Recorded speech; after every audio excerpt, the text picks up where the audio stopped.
Ladies and gentlemen, may I have your attention, please? The show starts in 10, 9, 8, 7, 6, 5, 4, 3, 2, 1, go.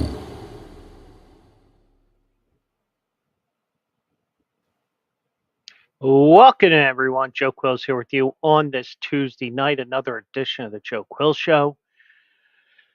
Don't have much in the way of topics here tonight, so it may be a shoot the shit type night here. Um, as we get going here on this Tuesday night. Thankfully, I'm off tomorrow. Got some dental work that gotta get done. Got to finish up the cap in the back of my mouth, and who knows? Maybe I'll get some things done around the apartment as well. But hope everybody's having a good day out there.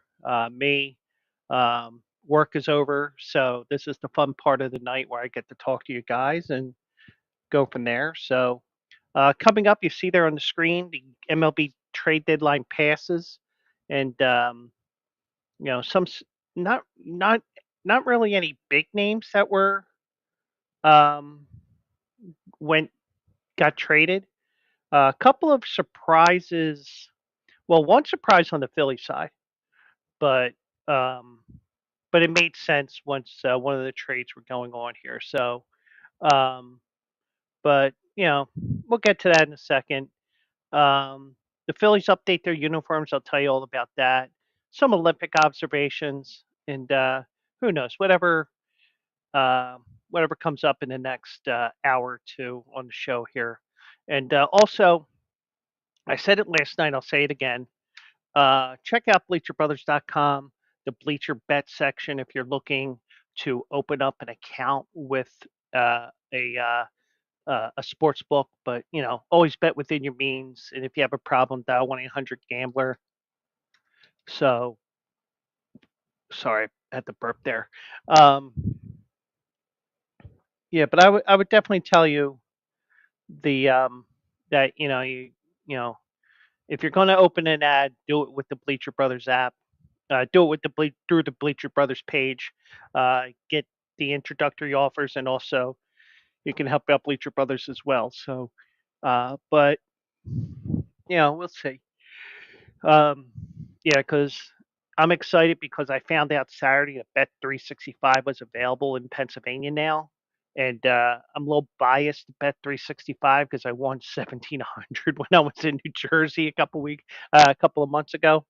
So, but not just Bet 360, whatever platform you like, and whatever whatever platform you like, and whatever you prefer, it's probably there. So give it a try.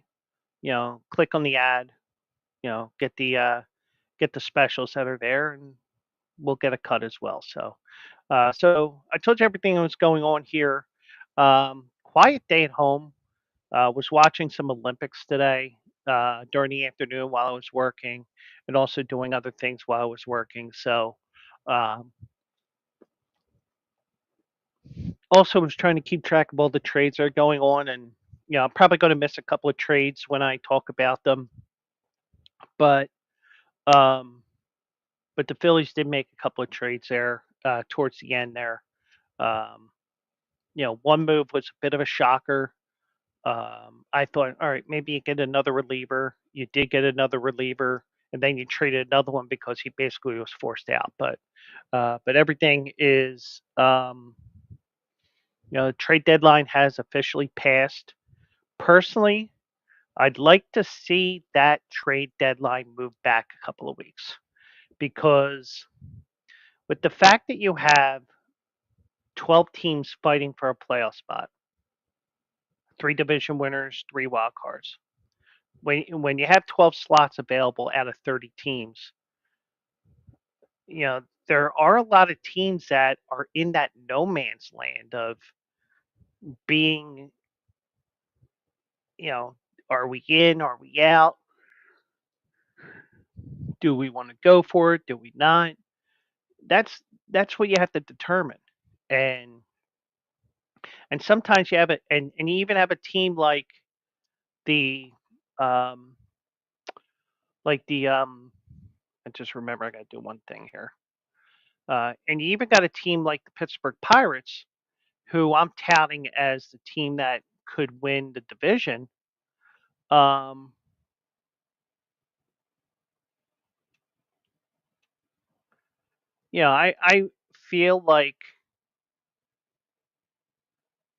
I feel like you have to go for it without getting rid of too much uh, of your future, because the future's bright in Pittsburgh. We know that. It's just what are they going to do with everything that they are doing right now? So, I mean, personally, I would, you know, but then again, you may not get a top draft pick. You may not get lucky and have um, a top draft pick like you did a year ago with Paul Skeens. Um, but you gotta do what you have to do here. And forgive me because I'm trying to adjust my screen here as well because since I am on X again tonight, I'm trying to adjust because sometimes that just does not work for the chat does not transfer back to us all the time. But um, but the trade deadline has passed. Phillies made two moves.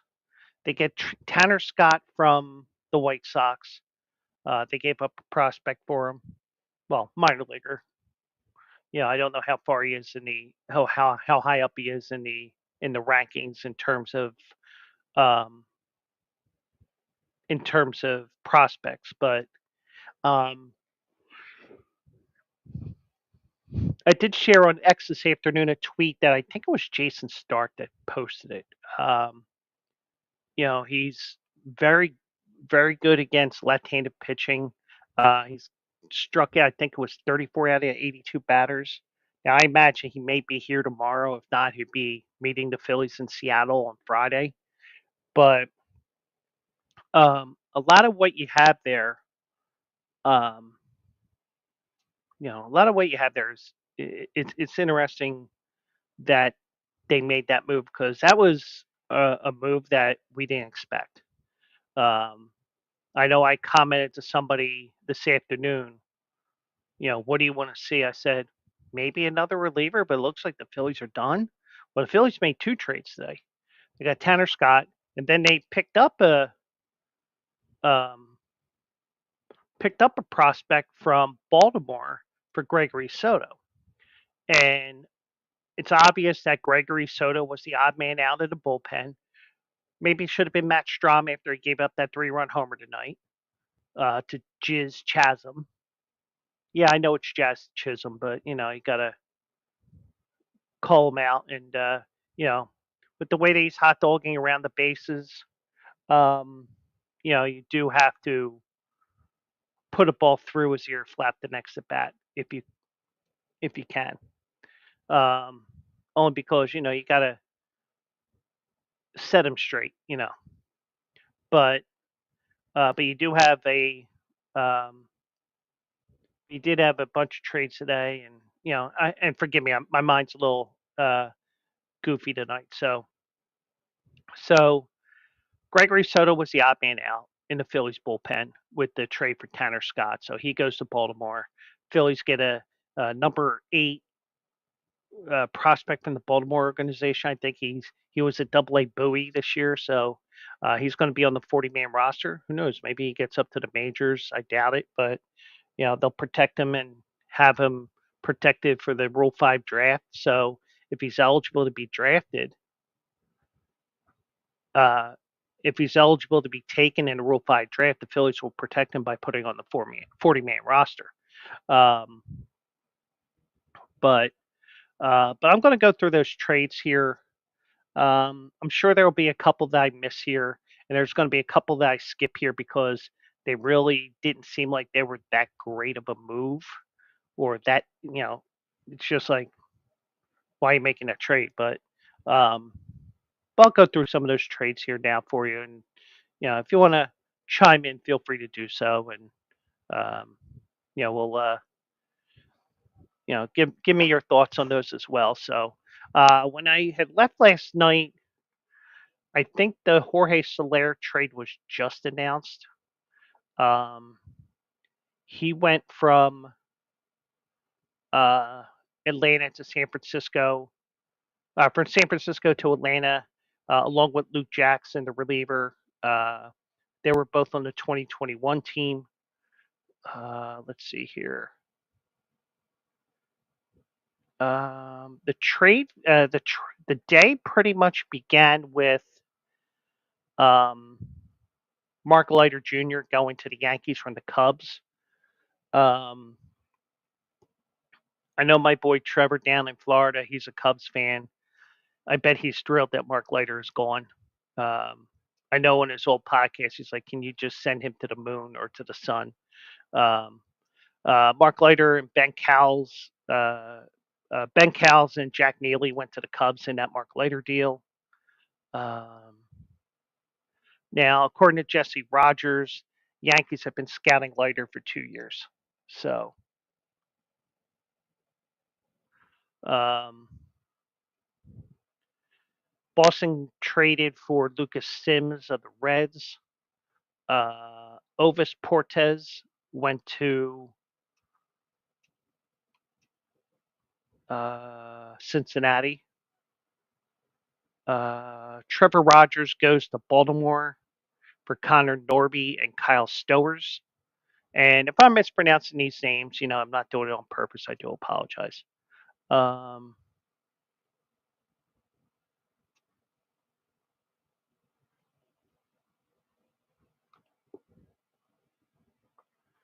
Josh Bell, he was recently um, DFA'd by the Marlins. He goes to the D-backs, which I think was pretty much for money considerations. Christian Walker, the first baseman, was removed with an oblique injury on Monday, so an injury necessitated that trade. Um, the Guardians get Alex Cobb, who was in the middle of a rehab assignment. He is due to end that assignment too, because I saw he had 6 starts. So usually you get 30 days for a pitcher. He's going to go to San Francisco. He's going to Cleveland from the Giants.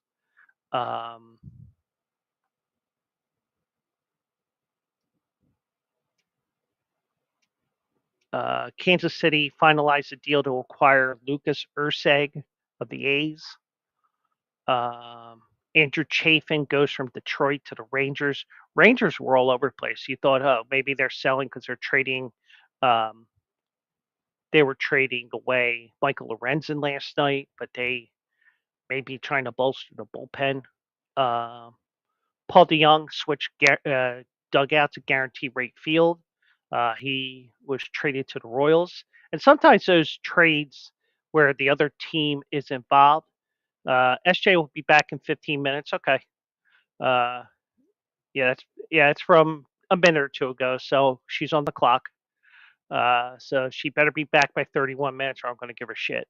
Uh, but um, I'm kind of keeping track of the different chat boxes here tonight. So, um, yeah, sometimes the most convenient trades are the trades where the other team is in your ballpark or you're at their ballpark, vice versa.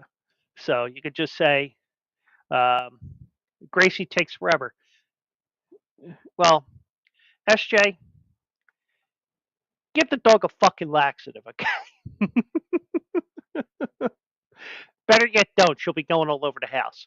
Uh, but seriously, Paul DeYoung switches dugouts and clubhouses. Uh, Paul Blackburn goes to from the A's to the Mets. JT Chargois, I guess that's how that's pronounced. He goes to the Mariners. He'll be facing the Phillies this weekend. Um, the Twins acquired Trevor Richards from the Blue Jays. Padres got Tanner Scott, and I think that they juiced up the deal to make that trade because the Dodgers were involved in that trade. Tanner Scott and Brian Hoeing goes to the Padres for Robbie Snelling, Adam Mazur, Graham Pauley, and Jay Bashirs. Um, the Pirates got Isaiah Kiner-Falefa from the Blue Jays. IKF is a super utility man, according to Jeff Passan. Eloy Jimenez got traded to from the White Sox to the Orioles. Jack Flaherty. This was probably the biggest trade of the day. Jack Flaherty to the Dodgers. The Dodgers rotation is back. They're loaded up again. They're starting to get some of their pieces back, and they're going to be dangerous in the playoffs. But they always seem to lose in that first round, especially if they're going to be playing a team in their own division. Because it seems like with a best of 5 series, it seems like the division team, a division matchup, the team that is below you will come back and beat you. But you know, but that's just me. Um, that like I said with a lot of the baseball stuff, because people are complaining, oh, my Dodgers lost in the division round 2 years in a row. Well, you got to let the playoffs play out a couple more years unless you have expansion. You can't just say, oh, the playoff format sucks. We sat around for a week and we lost. Well, the Braves lost twice. One, first year they didn't really do much. The second year, the Braves actually had simulated games and lost. But whatever. Um, you know, Sometimes you just get the right team at the right time. You get the wrong team at the wrong time. The Dodgers also acquired Kevin Kiermaier from the Blue Jays. Kevin Kiermaier, he is retiring after this year. I saw that on Trisha Whitaker's Instagram. She did an interview with him. Kiermaier is a former Tampa Bay Ray, so um, so she got an interview with him on her Instagram, or at least she shared it on her Instagram. So Kiermaier is going for the ring. Um, the Cardinals get Sean Armstrong for Dylan Carlson. Carlson goes to the Rays. Jameson Taillon did not get moved. Um, Gregory Soto was traded to Baltimore for prospect Seth Johnson. Soto was basically the odd man out in the bullpen. And like I said, it should have been Matt Strom after tonight, but too late. Um, Padres also acquired Martin Perez. Um, and there's other trades that happen there, and some of them, you know, they're just ho hum trades, but and some of them probably weren't in this recap. There was just so much stuff going on that I just didn't, and with working as well, I just did not have the time to either just make like notes like as the um as the ticker on MLB Network today was firing those trades left and right. Um, I know the first trade for Tanner Scott was a bit of a surprise, but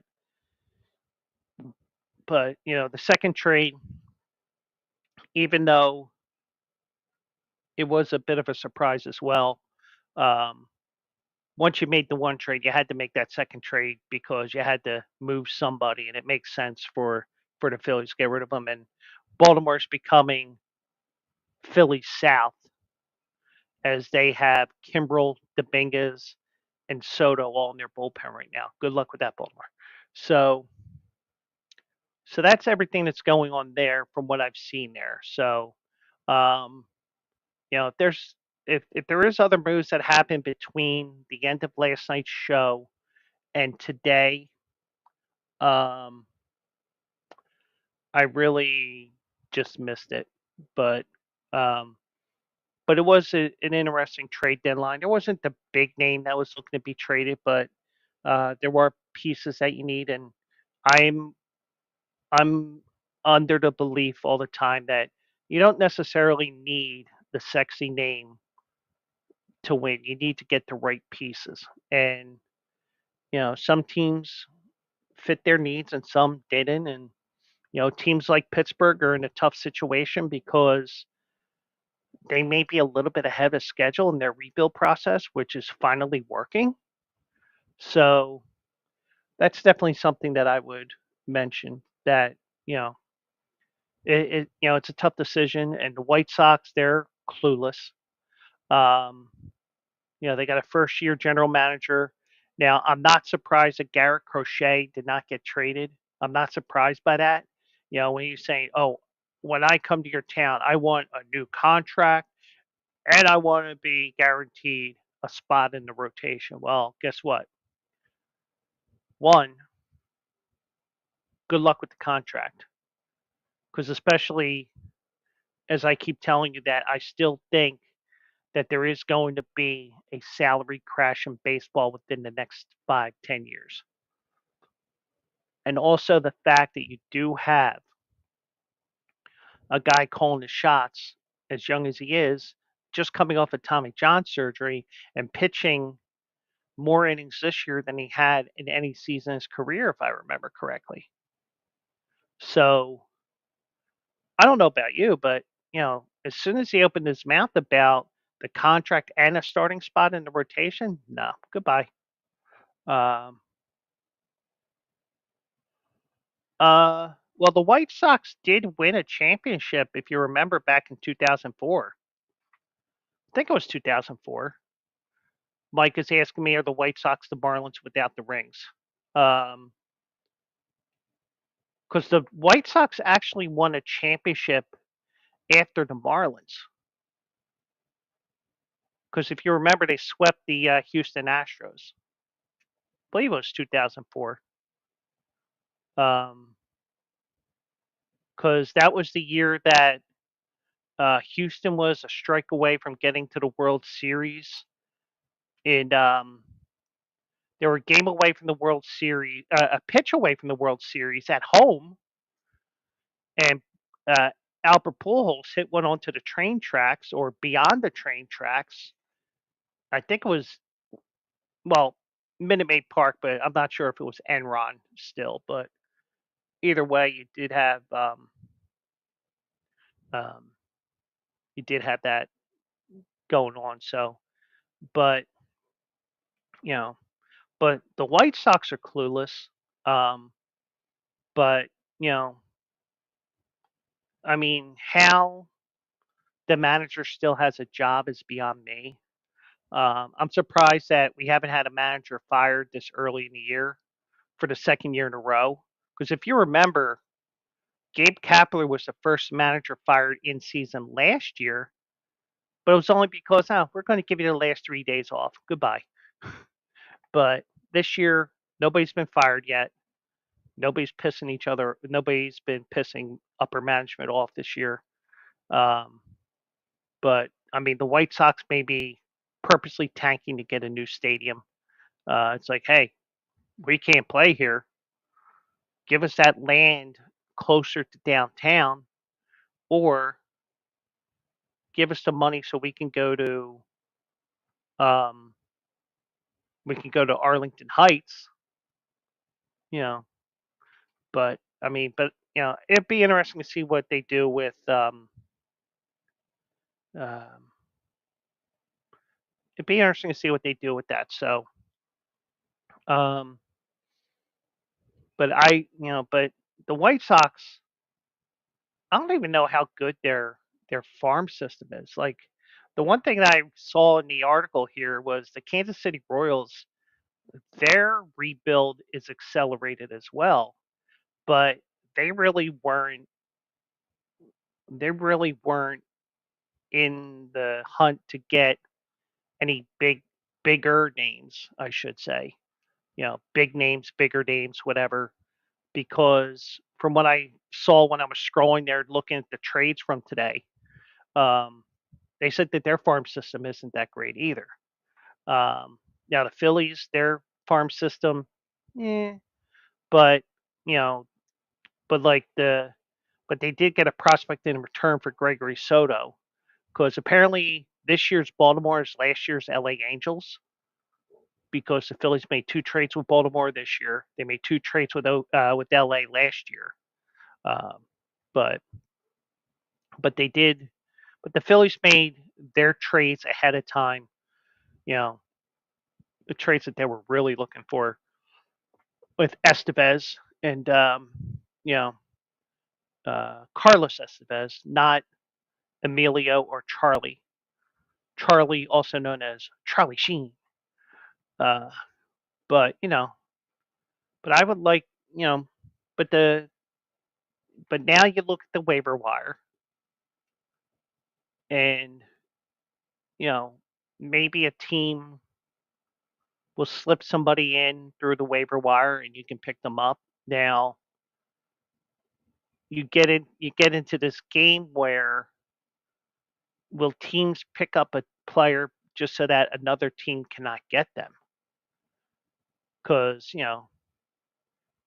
if you remember last year, the Angels went all in and they ended up selling their pieces through the waiver wire.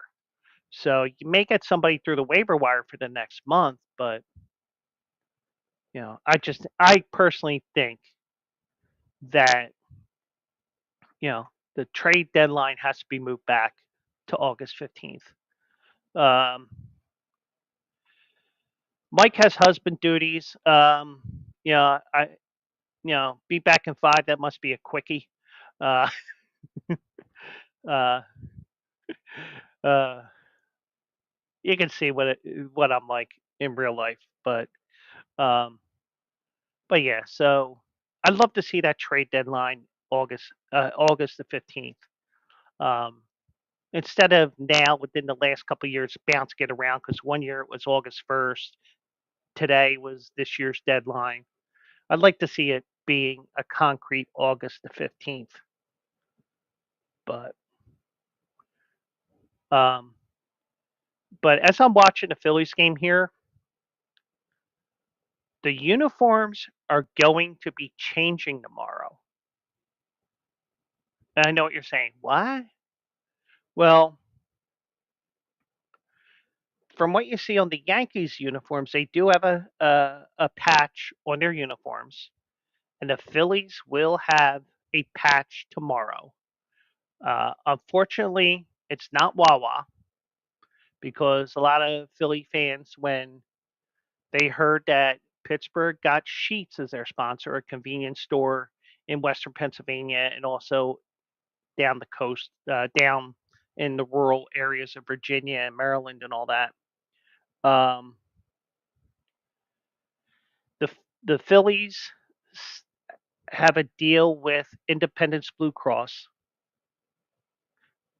which is an insurance provider based in this area, and they also sponsor the Philadelphia Flyers. They also have a patch on the Flyers jersey. So Independence Blue Cross will be taken over. So you're going to probably see IBX on the patch on the whatever sleeve it'll be. I guess it's the left sleeve because that's where the number was up until a couple of years ago.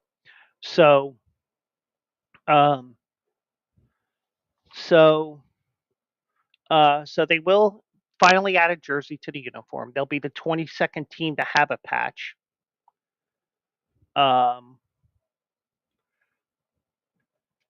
and like I said, they were hoping it'll be Wawa, which is a convenience store in this area.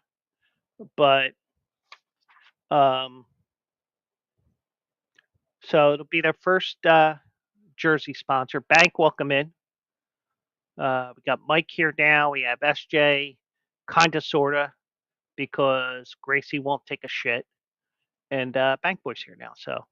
Uh, um, so they're gonna have the patch there, and um,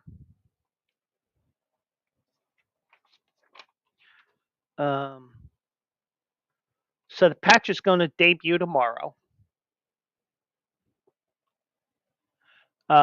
Be during tomorrow's game at Citizens Bank Park. Um, so we're down to 8 teams that do not have a patch. That's the A's, the Cubs, the Mariners, the Nationals, the Reds, Rockies, Twins, and White Sox. But then again, who would want to sponsor the White Sox? Maybe Scott Toilet Paper, since they're a total shit team. But um, but yeah, they but yeah, and the site that I got this from, I mean, it was announced all over the place today in local media. Um, some of the sites, the site that I got this from, which was uniwatch.com, UNI-watch, um, they said the 21 teams who sold out their uniforms to advertisers are blah blah blah blah blah. So but a little more revenue for the team, and they're catching up with the Joneses or whatever that saying is. So they are going to um, have a patch on their jersey starting tomorrow. Um, I forgot what I was going to talk about here, but I got too many screens going on at one time here. But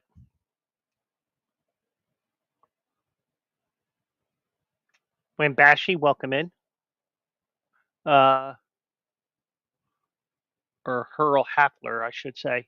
Uh, now I know that, and I appreciate Earl for doing that, because for some reason X sometimes works and sometimes doesn't work with the platform that I use to distribute outward. So for whatever reason, it sometimes works and sometimes doesn't, because um, I think it was our college. Well, I shouldn't say college kid. Um, he recently graduated from Florida Atlantic University, also known as FAU, not FU, but FAU. He said that they were having problems with X on the Bleacher Brothers platform, because I'm using my account to distribute outward, whereas Robbie is doing his show tonight as well. He's using the Bleacher Brothers platform. I'm using my platform. Um, and probably I'm gonna have to go to their platform when we get the online station going in a little bit. But um, but but I do appreciate that that's there. So I'm still going to have this set up the way I have it, where I shrink my main screen a little bit, my browser a little bit, so I can see the chat on there. So that in the event that somebody can't see, like if somebody responds and I can't see it, I will never know if I have a full browser screen laid out. But that's something we're going to be doing here. And since I have the paid account now, I bent over for Elon. So I'm just testing it out here, and probably will go to the year-long subscription, and probably over time, if like let's say if I go do everything on the Bleacher Brothers show, then I will definitely just go with that unless I can figure out how to use both Twitches at the same time. Not two chicks at the same time, two Twitches at the same time, which is a bit hard to do. But um,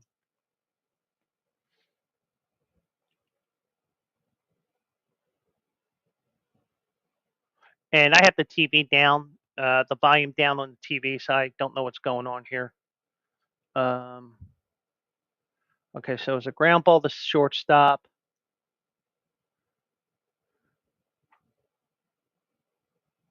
Okay, your typical ball slips out of the glove when you're trying to transfer. Okay, so I was watching the Olympics today while I was working, and um, one of the things I was watching, because I was mainly stuck on the main NBC channel today. Um, I did notice that um, um, 3-on-3 basketball is way different in the Olympics than it is on the Big Three. And personally, I feel like what they need to do, I would love to see a 3-on-3 league, not necessarily to rival Ice Cube's league, but something that's more interesting and more flowing than the the Big Three league, because it just seems like the Big Three is more like pickup basketball in the streets and all that. Um,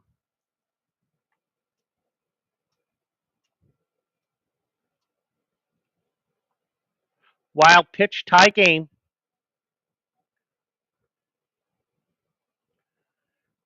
That's why you pinch run Johan Rojas. That's the only thing he's good for. But yeah, and the one thing that sucks about my cable box, and Mike can attest to this. Mike can attest to this. We'll be sitting there watching the game, and the next thing you know, the alert comes on my phone, and then 10 seconds later, because I have a HD box, 4K box, whatever, you'll hear the da da da da da da from ESPN. Then you see the play, which is basically on tape delay if you think about it, because there is a delay, and part of it is the fact that um, you do have to process it into its data going through the coax cable and whatnot. I guess that's how you describe it, but um, yeah, you do have to. I do understand that you do have to do it, but it just seems like the and Mike can verify it.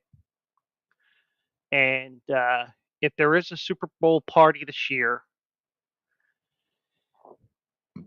and it does involve the Eagles, I am going to have to get um,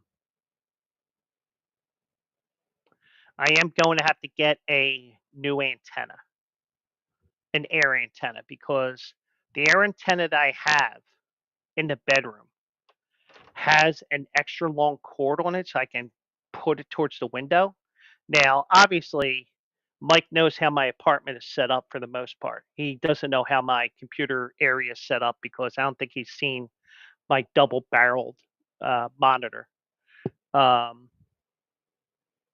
but what I can do, and the plan that was originally going to happen was I was going to put the um, I was going to put the antenna receptor on that little wall area where that separates the kitchen from the living room. I was going to put it on there and hope that'll work. I just need, Channel 6 for Monday Night Football if they're going to simulcast the games on both 6 and on ESPN. And also um, on Fox for Sunday games, for um, CBS, that sort of thing. So, but that's something that I would consider doing and have a powerful enough antenna that I can do it. It's just that I have to figure out how to get everything set up on that TV because I put it on. I couldn't figure it out. I think I can figure it out. It just take a half an hour because I'm half Polish, but but we'll see. So bases loaded, bottom of the ninth. Bryce Harper up here. 5-5 game.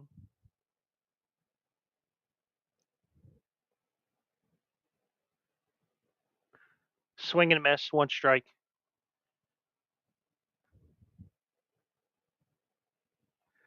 And extra innings watch is presented by Jimmy Johns.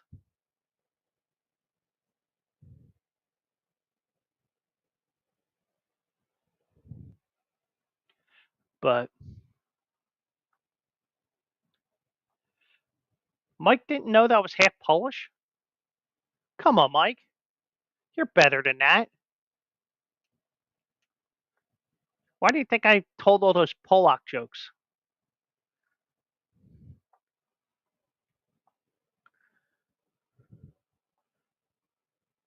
But but the Polish is from my mom's side. That's why I don't have the Polish last name.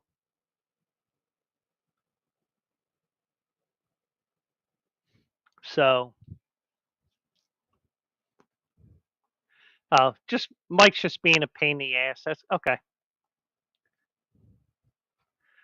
So, yeah. So, it's mom's side that you can blame for me for my stupid moments.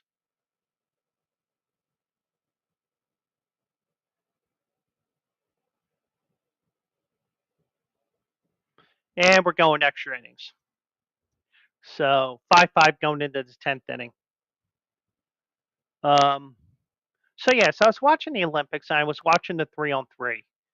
Um, it's a little different. I think it's a lot faster pace than the big three. Now, could you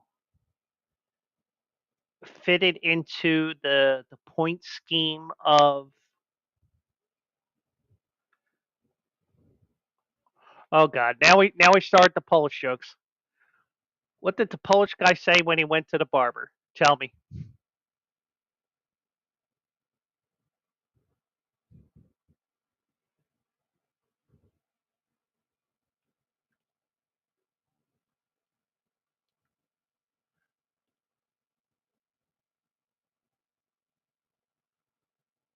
What's around the block?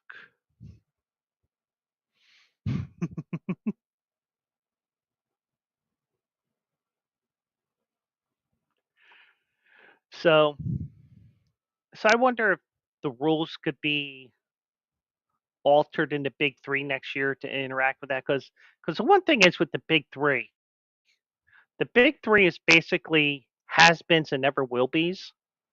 Whereas, for example, the U.S. women's team that lost today, the men's 3x3 team also lost today.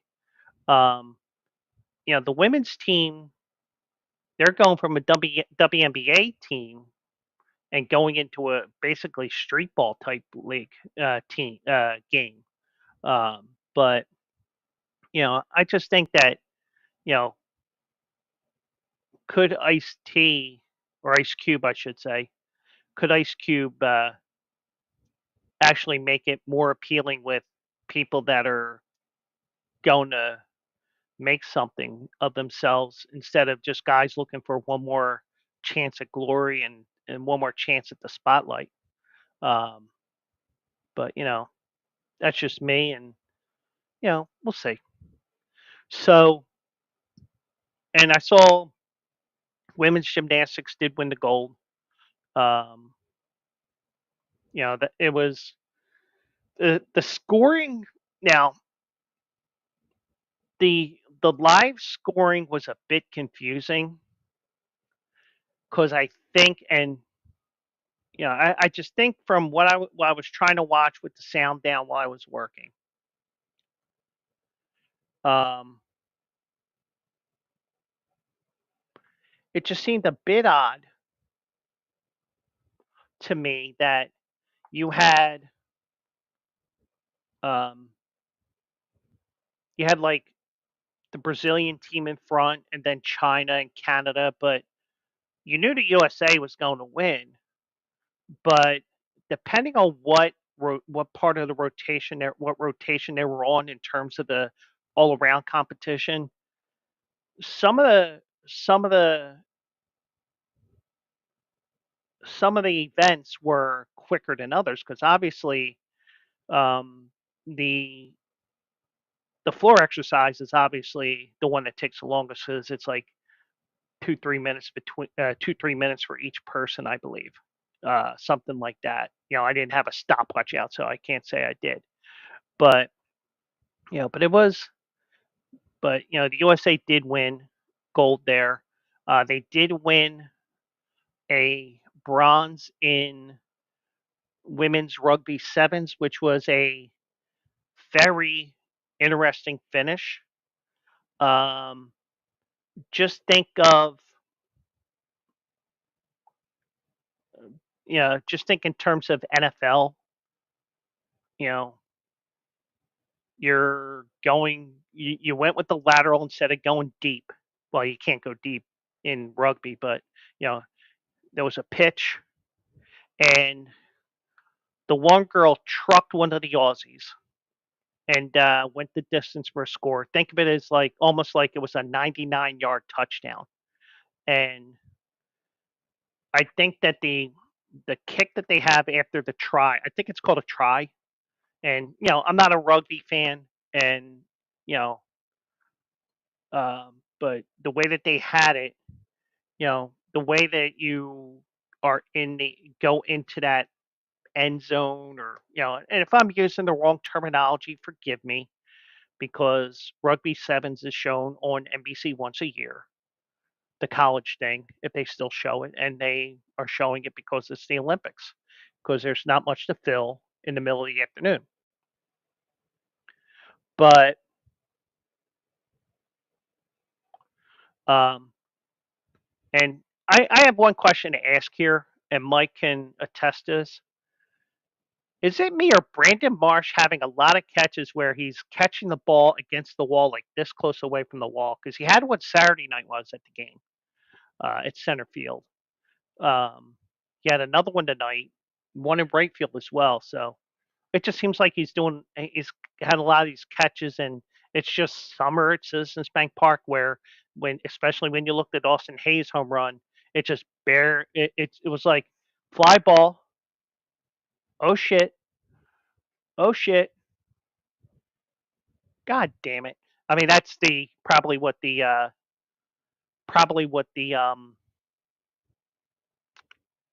left fielder was saying when Austin Hayes' homer went through. Uh, he is with his hair flowing. Now, which hair are you talking about? On his head, the top of his head, or his Forrest Gump beard? That's what I want to know. That's what everybody wants to know. But But yeah, I mean, but it seemed like it was an interesting day at the Olympics, and the U.S. three by three team lost in basketball. You know, but you know, but the 5-on-5, the women destroyed Japan, I believe, and this is why I wish SJ wasn't watching the game or giving her dog a laxative so the dog would shit. Because she said 15 minutes about 35 minutes ago, but um, but um, but I have the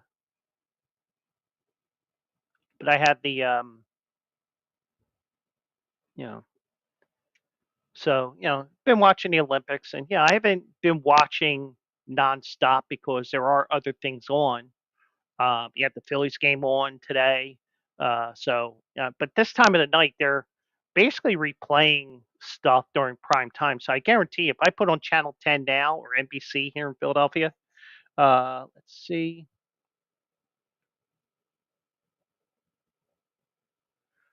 Of course, I turn it on and it's a goddamn commercial. So I guarantee you that they're replaying the gymnastics from this afternoon. Um, but hey, Mark Leiter shaved. Congratulations. You look like a boy again. Mark Leiter Jr., a Phillies legend, couldn't do shit for the Phillies. Did a little bit more than shit with the Cubs. Probably means he's going to win a Cy Young with the Yankees. Note the sarcasm. But uh, where were the Cubs playing tonight? That's the one thing here. Um, and the dangerous part about me having the phone up is, I could get an alert before you know it and waste the excitement of the win or a loss or the anger of the loss. Um, okay, so the Cubs are in Cincinnati. And Cincinnati to Philly is not a tough flight. I've actually done it once. I think the toughest part about getting out of Cincinnati is having to go across the river to Covington, Kentucky, to the airport, because the airport is actually in northern Kentucky, right by Turfway Park. Um, but you know, so you do have that, and you know, and I do have some other Olympic stories here, but I'm kind of delaying here because I want to see what happens here in the bottom of the 10th inning here. Brandon Marsh is up. Let's see if Forrest Gump can win the game for the Phillies as Mark Leiter has a disengagement there. That's one.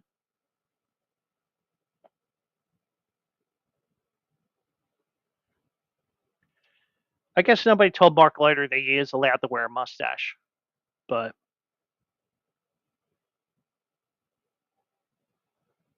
nice curveball, but a bit of a hanger there. Mike is calling for a walk-off, so we'll see if that happens or not.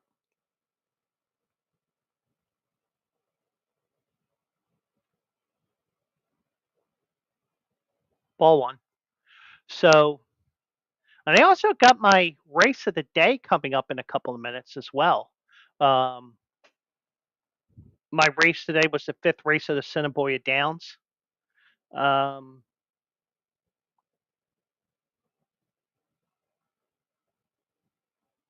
and I'm not going to lie, it was a horrible race to handicap because um, you had a bunch of horses that hadn't done shit in their lifetime. And the horse that I picked actually won a race, but failed a piss test. So that that race that she won, she's now unplaced, and she's back to the drawing board. But she did get two races in against winners, and actually didn't do that badly. So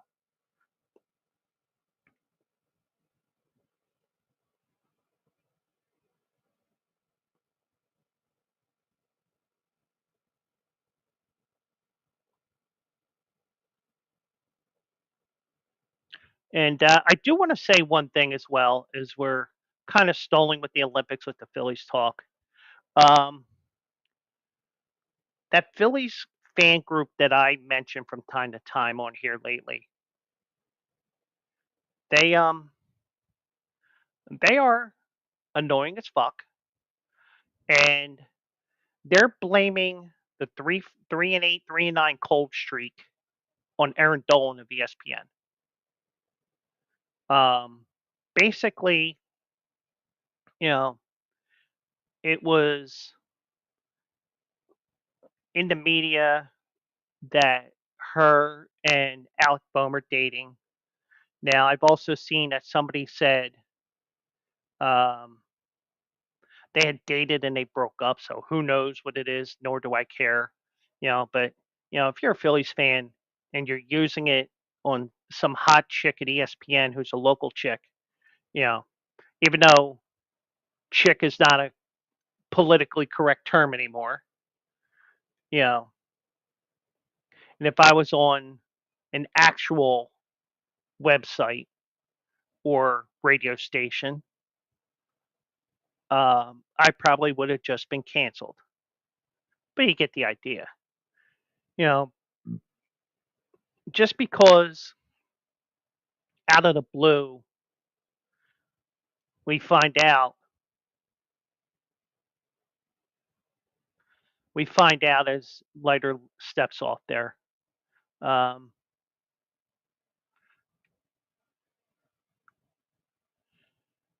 Mike goes hot piece of ass. Yeah. Um,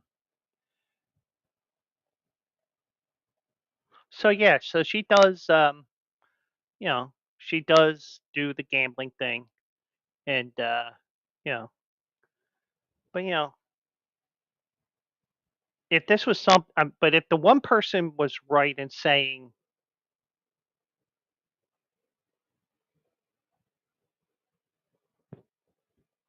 bases loaded, but the thing is, one person was saying now, here's the thing, whether it's true or not that they are dating, who cares? Because there are a couple of 20 somethings that are probably banging like a bunch of wild rabbits when they're around. Um, you know, they want to do that, go right ahead. And somebody said, oh, they broke up 5 months ago. Whether that's true or not, we don't know. That's just as unsubstantiated. And the one thing I said, because Aaron was at the Phillies game on Saturday night, I cannot confirm it other than seeing that Instagram photo. And by the way, the Phillies fly out. They're going to the 11th in South Philly. Um, the one thing I will say is, she's from the area. Her family's from the area, and the picture's on the third base side. I believe. Now, don't quote me on this because I'm probably wrong. I think the friends and family section for the team is on the first base side.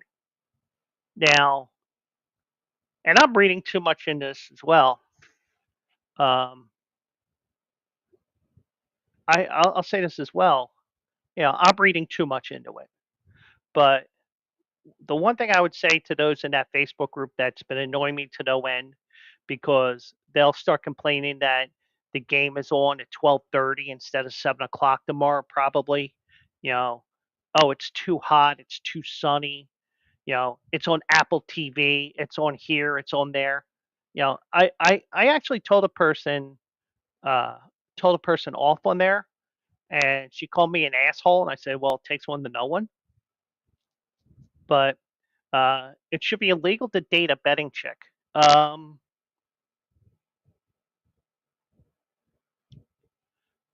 but but the one thing I would say is, the thing is,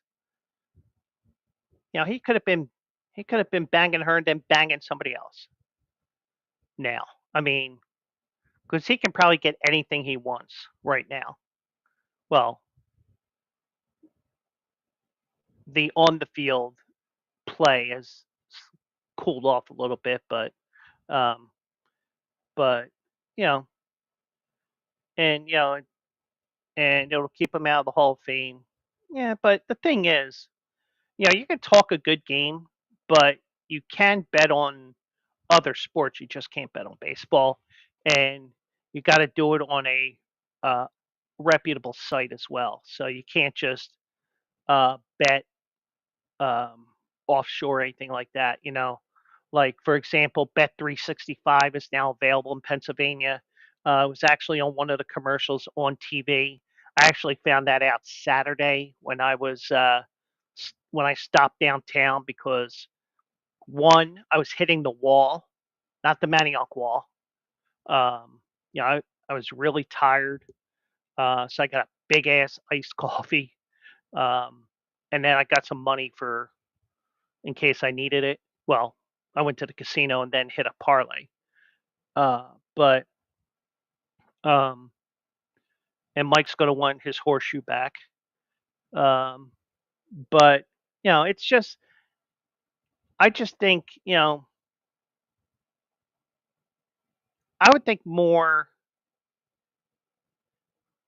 I would think it would be more a conflict of interest with Aaron dating a baseball player than it would be Alec dating a betting analyst because she does so much more than just baseball. But I haven't seen her on SportsCenter, nor have I watched SportsCenter in the mornings the last however long because my usual routine has been over the last month or so. Um, um, and there's a sacrifice fly 6'5". Um, you know, my routine is, if I don't do my article at night, which I haven't been doing a lot because I've been getting a lot of late in the day races. Tonight being a night race from Assiniboia Downs. Um, I've been writing it later in the day or early in the morning as opposed to 1, 2 o'clock in the morning. But I'm going to try to write it tonight because it's a Saratoga race tomorrow. And I don't know when that race goes off, but I will check for you here. Um,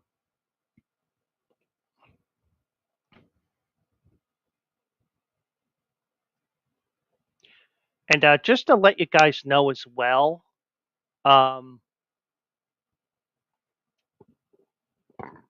very gassy tonight. No, not that gassy, Mike. It's not pull my finger flatulence type gas. Well, tomorrow's the eighth race of a nine race card. It's a $135,000 stakes race restricted. I think it's a New York, uh,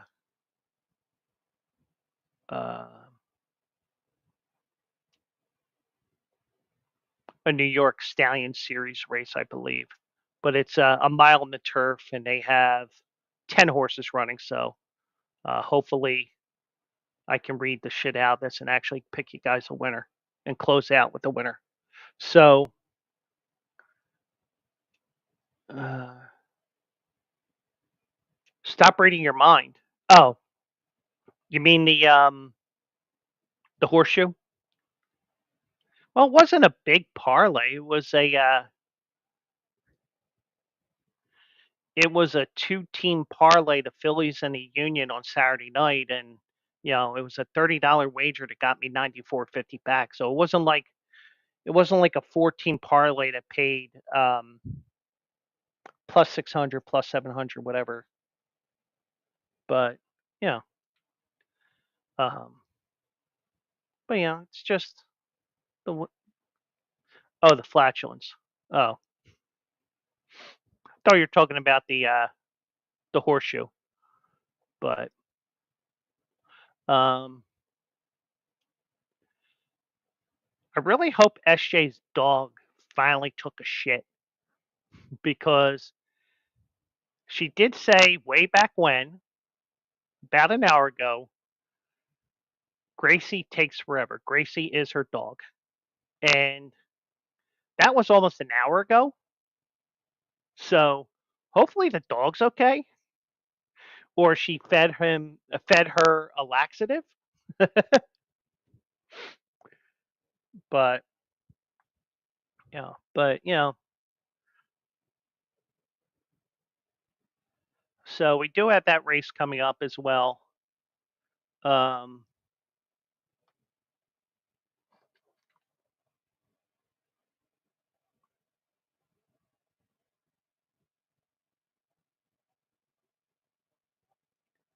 um, Now we have breaking news that is unrelated to, well, kind of unrelated to sports. Well, first of all, Kathy Lee Gifford is still alive because she retired a couple years ago from NBC. Um,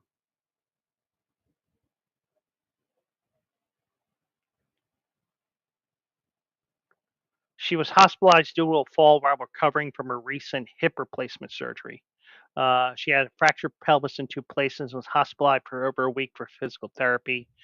She did have a hip replacement as well. So, you know, but, best wishes to Kathy Lee, even though she probably still talks about her kids like they're 4 years old, even though they're 35, 40 now. Um,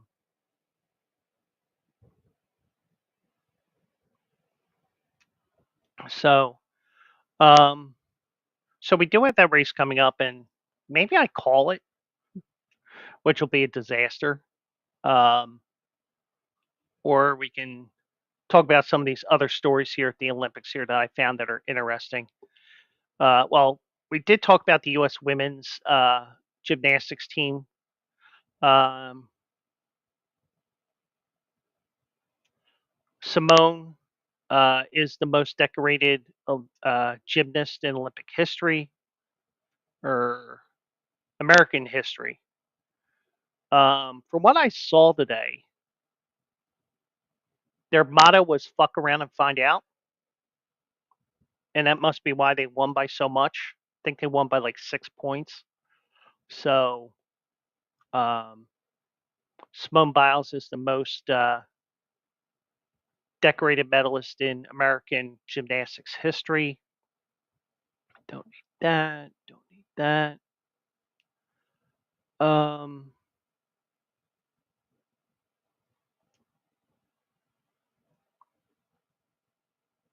I mentioned the U.S. bronze in rugby.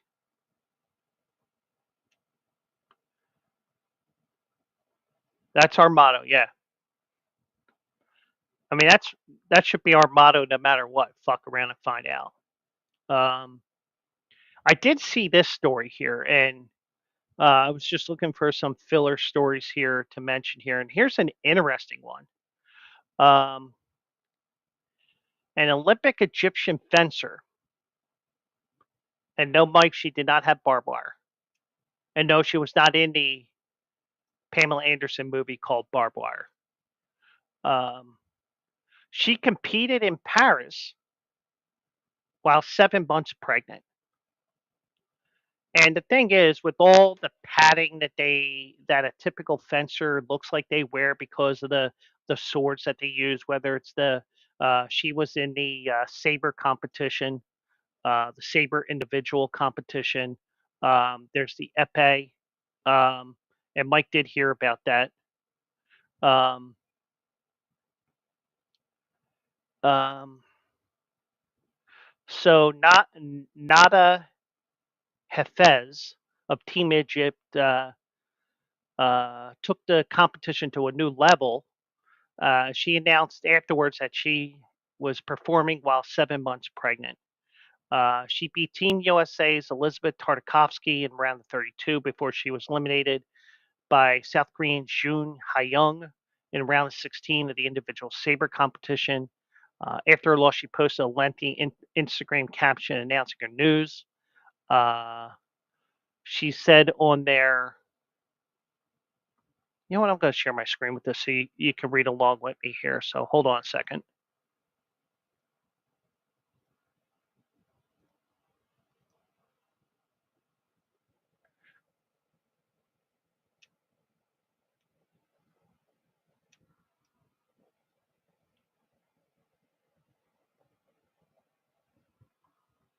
and I'm peeking at the game as well. So let me zoom in on this a little bit.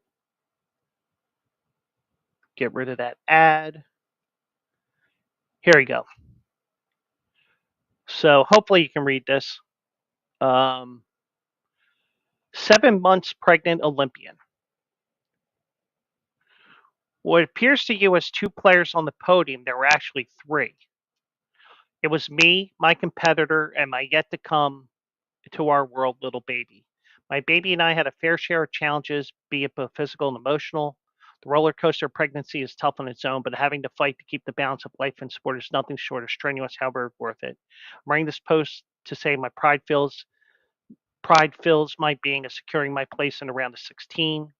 I'm lucky to have shared the trust of my husband and that of my family to be able to come this far.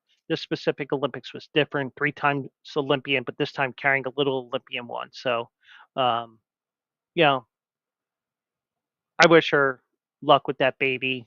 I don't know if this is her first or second or third or 86th or whatever, but the Phillies did tie the game. Um, Austin Hayes with the jam shot blooping into the outfield. So, but good for her. Um, obviously there's some sports where obviously you can't compete while pregnant. There's some where you can, and I'm sure that they did everything they could to protect the baby as much as possible. Um, and Mike's proud of her, as you see there. That was an interesting story that I found as I was looking for filler stories here. Uh, as the Phillies did tie the game at 6. Um, Now I did see that they were playing MLB The Show on the Citizens Bank Park screen within the last couple of days. I shared it on my Instagram, which should have been. I think I shared it onto my Insta stories. Um,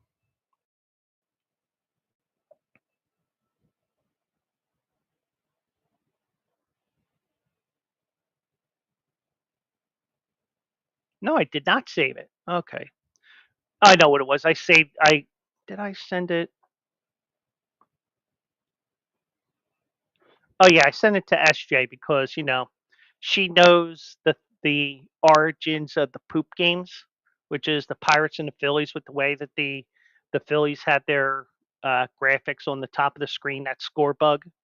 Well, they were playing MLB 24 to show, and on the screen, on the score bug on the bottom of the screen, it had a Phillies P, a zero, another zero, and another Phillies P. So it was a video poop game between the Phillies and the Phillies. So, uh,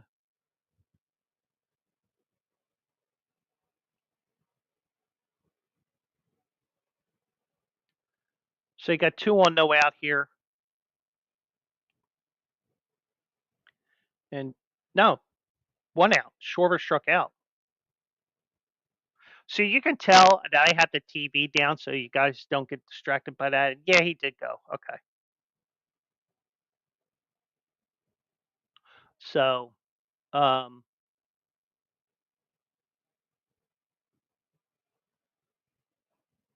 but yeah, it's interesting. And that was a cool story that came out of the Olympics after all the stuff that I saw, and I saw that. I think it was a color commentator for the BBC. He got sent home because he made a comment that was disingenuous to the Australian women's team, the women's relay swimming team. So he gone.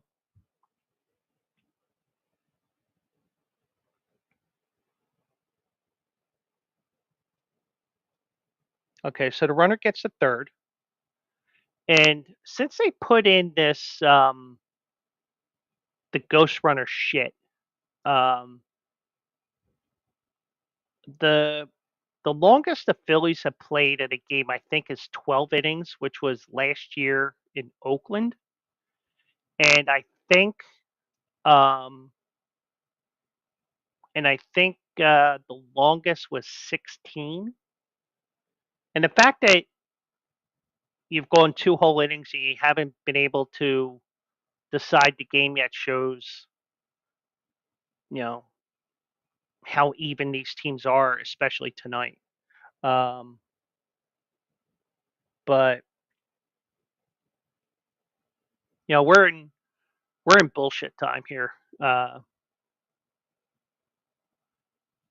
because of the fact that I'm done the main stories I wanted to talk about here, and last night we had a great person here who was firing questions at me about the balk rules and stuff like that. Um, I do not think it was I don't think it was anybody from Bleacher Brothers who has a burner account. I think it was somebody that wanted to test my knowledge. And if it was a burner account, it is a burner account. Um, but it was fun to talk baseball and go through some of the things that they were questioning here. They were asking about the balk rules and everything like that. So, um,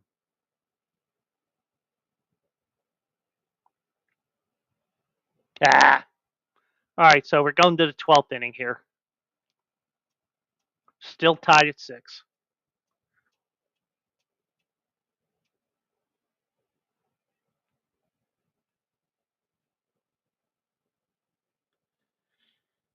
And the bullpen is down a guy tonight because I doubt Tanner Scott or the new guy that the Phillies got. Shit, I forgot his name already. Fuck it.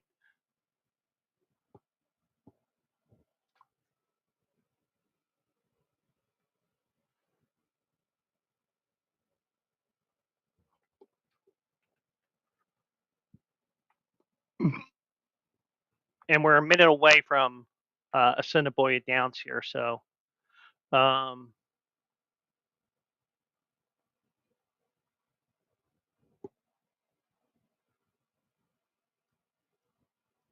no, not Estevez. He was Saturday. The guy that they got today. Um, don't mind me. I'm looking it up here.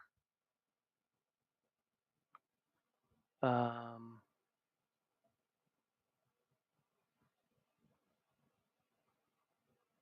Tanner Banks. That's who it was. He's a left-handed pitcher that they got from the White Sox. He faced 83 left-handed hitters. He struck out 28, 34% K rate with left-handed hitters. Um, Left-handed hitters are hitting 184 with one home run this year. So, what I'm going to do here is I am going to log into my Twin Spires account.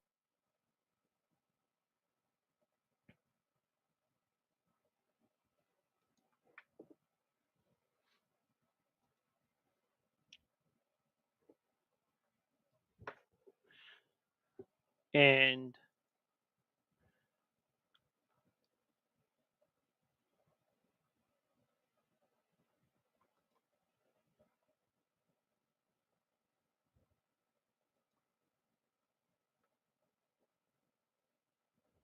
we are at post time here.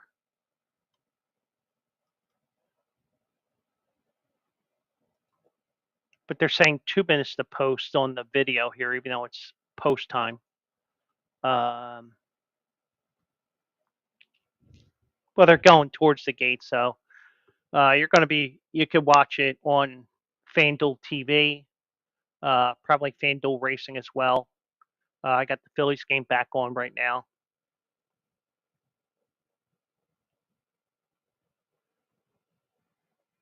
Kirkering in the game for the Phillies here as we go to the 12th.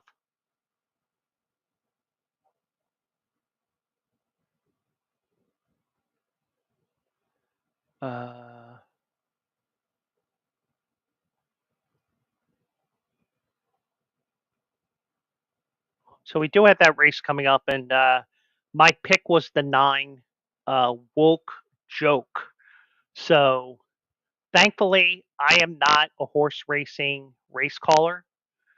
because I guarantee you that I would call it Wake Jake or Jock Strap or something like that. But I guarantee you that there would be something goofy that I would say that would uh, probably get me fired from that job as well. But they're headed towards the gate, but they're just lollygagging around, and they lollygag a little bit here, they lollygag a little bit there. What does it make them? Lollygaggers, something like to that effect. Um, but to let you behind the curtain a little bit, if I had money in my account, it would be on the 9, which is Woke Joke, which is 3-1 right now. Favored is Lola Lee, the 3 horse at 5-2. Press on Baby, the 8 is 4-1. Pam's Awesome is 5-1, and all the others are in the range of 10 to 26-1. Um, so we're just waiting to see as they if they'll eventually get to the post. And probably what's happening is FanDuel TV probably called up to Canada and said, uh, try to stall a little bit because we had this race from Yonkers. Give us a couple of minutes. You can have the whole spotlight as the sun is starting to set there in Winnipeg, Manitoba, Canada, the home of Assiniboia Downs. You can see the lights on the track there. It's a race that's run at dusk because this time of year, we are losing sunlight, but you do have but you do have um,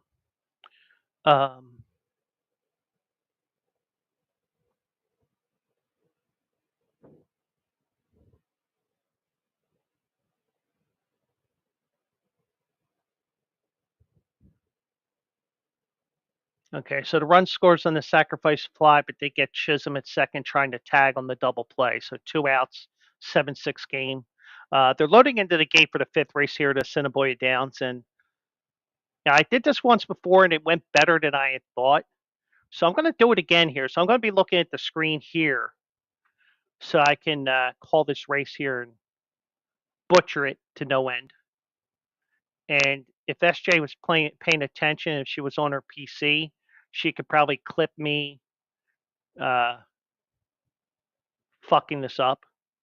But yeah.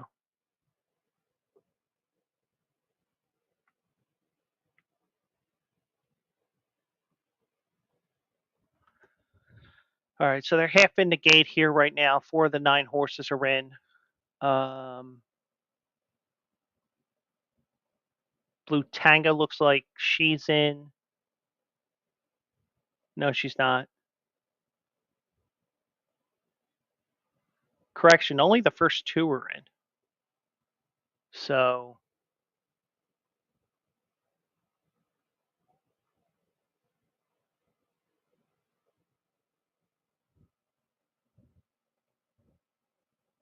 okay, so it looks like the 3 Lola Lee is in.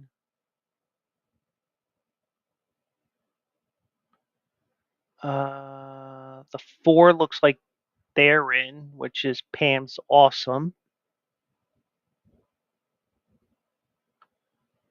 The 5 Blue Tango goes into the gate. Stanton struck out, I guess, so going to the bottom of the 12, 7-6.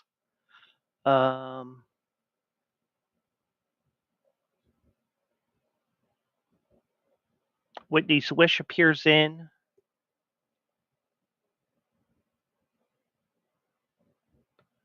BB Bear is now 36-1. She's in. Press on Baby appears to be in. And the 9 Woke Joke is the last to load.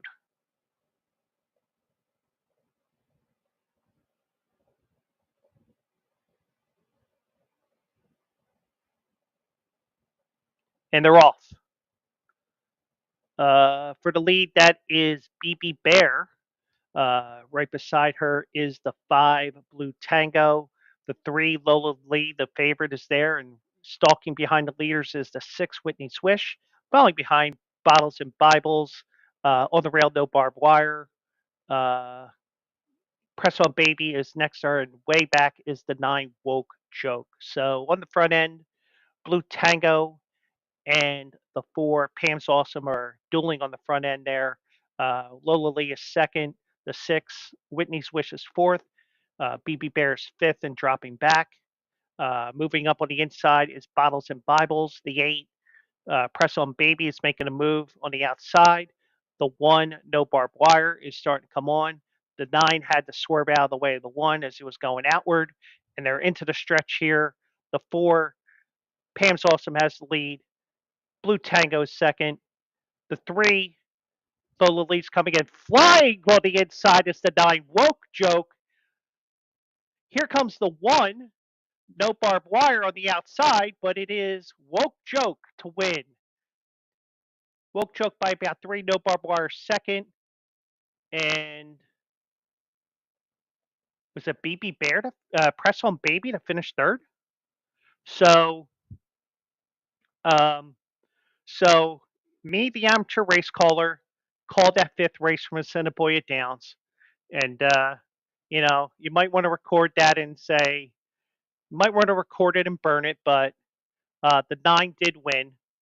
5-2 closing odds. No Barbed Wire was second. The 8 Press on Baby was third.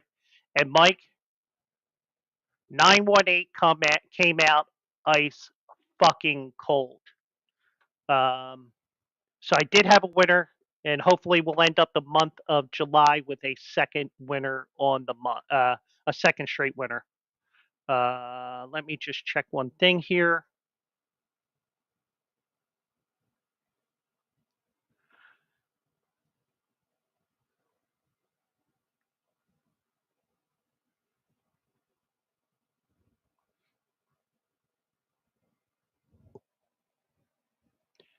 Um, I hope that you guys did read all the way to the end of the article, because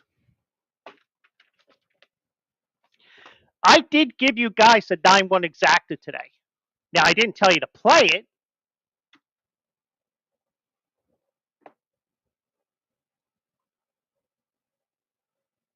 I didn't necessarily tell you to play it because my play was the 9 to win. But even so, the fact that I gave you a 25-1 shot to finish second at a track like Assiniboia Downs, which Parks does not carry, it shows that maybe I'm starting to get my groove back a little bit. There is an objection here. The 7 against the 8 here. The 7 BB Bear 41 is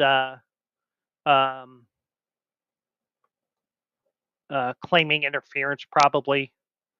But the 1 interfered with the 9, but the 1 actually allowed the 9 to go to the inside and allowed that horse to come in and win.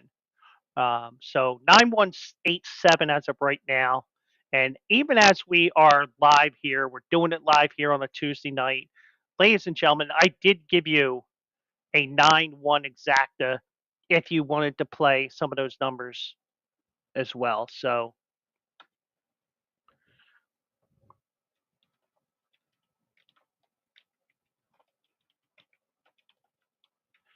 I'm on exacta if you wanted a little more bang for your buck. So my tweet is already here, because what I do is I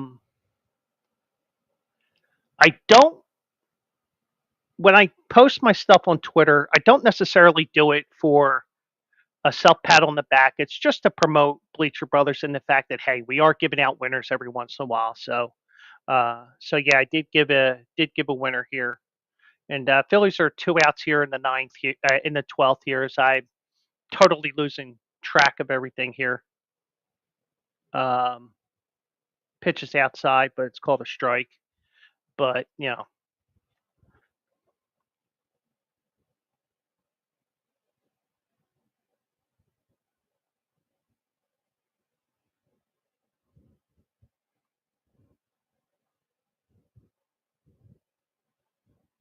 Okay, so the 8 did squeeze the 7 there. So you could be looking at 917 instead of a 918. So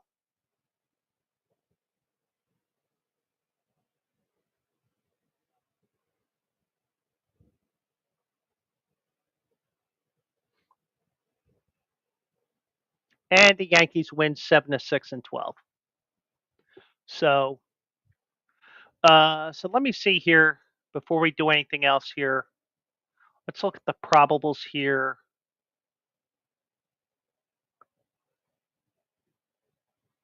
That 9-1 exacta paid 70 was projected to pay $75. So I hope that you guys, if that read that article today, went beyond the win wager and actually um, looked at the exacta and trifecta, because if you played the exacta, you got $75 for every dollar coming back as of what I'm seeing right here. But um, and I said about no barbed wire. Um, um, Went to the lead in her 2024 debut 3 weeks ago, and obviously needed the race. You're probably better suited to stalk the pace. She was at the back of the pack, but she may go again to the lead, which she didn't do. Um, but I think she went to the lead last time because she didn't deal with because it was her first race back, and probably nobody was going for the lead, and she assumed the lead. Um, but it is 918. They are looking at that, and me personally, uh, I got no skin in the game because I did not wager on this race, and you know it's more for mythological purposes. But um, the 8 did come in on the 7 and even interfered onto the 3. The 3 lost a spot in the end. The 8 did. The 7 lost a spot but gained a spot back, because usually the rule is if your horse loses a spot in the placings, that's grounds for disqualification for the most part. But my horse got interfered with by the 1, which would have been interesting because watching, judging interference on turns are tough, because if you don't have the drone technology or the overhead camera technology that some tracks have, like for example, uh, Horseshoe Indianapolis uses a lot of drone technology. Um, they use drone technology for that. So, um, but um, but yeah, I'm just waiting to see what this is, because it's going to pay between $7-8 to win. I just want to see what it is so I can close that out here. So um, okay, so they did disqualify the 8. They moved it behind the 7. Now, if the 3 wanted to get in on that objection, that 8 could have moved all the way down to behind the 3. But 917 is the finish. Woke Joke won. No Barbed Wire finished second.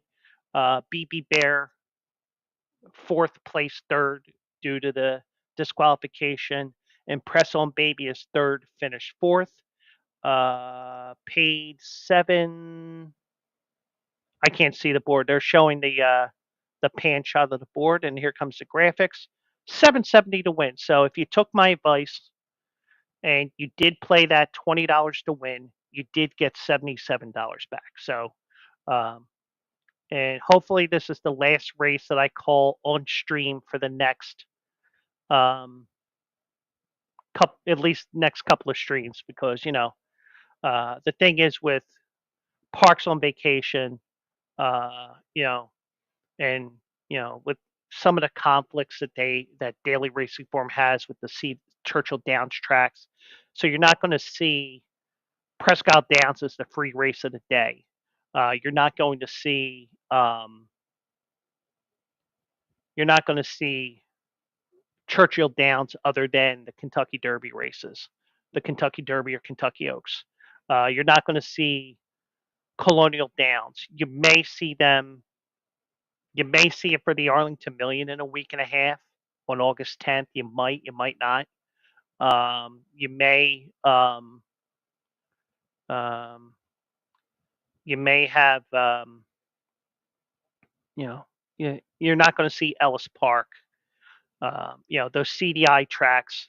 They are lined up with Brisnet, and Brisnet is a competitor of the Daily Racing Form. So, from what I understand, that's why you don't see the big races promoted other than the Derby and the Oaks with the free race of the day promotion that they have on the Daily Racing Form website. So, but we did get a winner, 770 to win.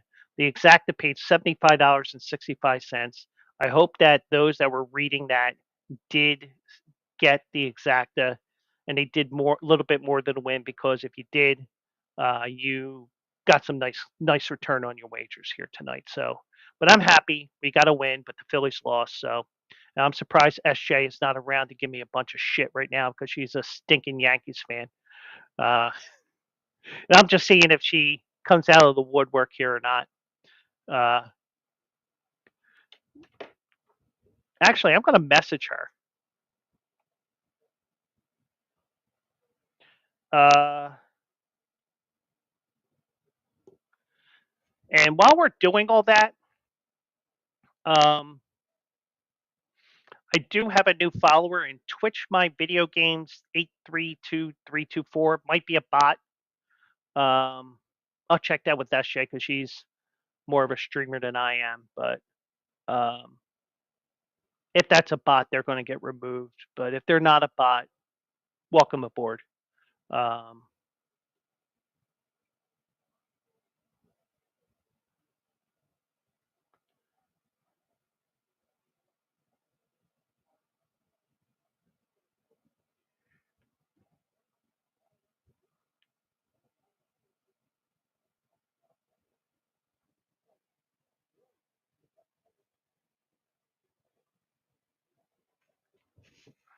so just to let you know, Mike, I did text her, and I said, "Surprised you aren't giving me shit in chat," and she responded right away, or she started typing right away here.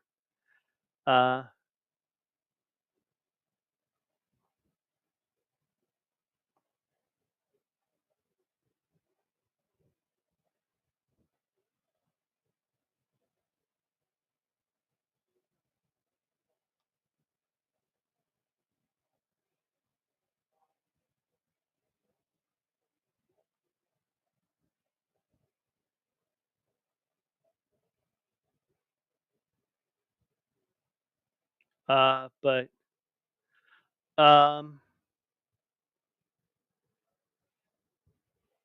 yeah, she's attending to an issue right now, so that's why she's not giving me shit right now. But I actually told her that she can give me shit on Thursday night. Um, Now I would do a special afternoon stream tomorrow, but I don't know what condition my mouth will be in, because I got to go to the dentist in the morning to get my cap placed in my mouth.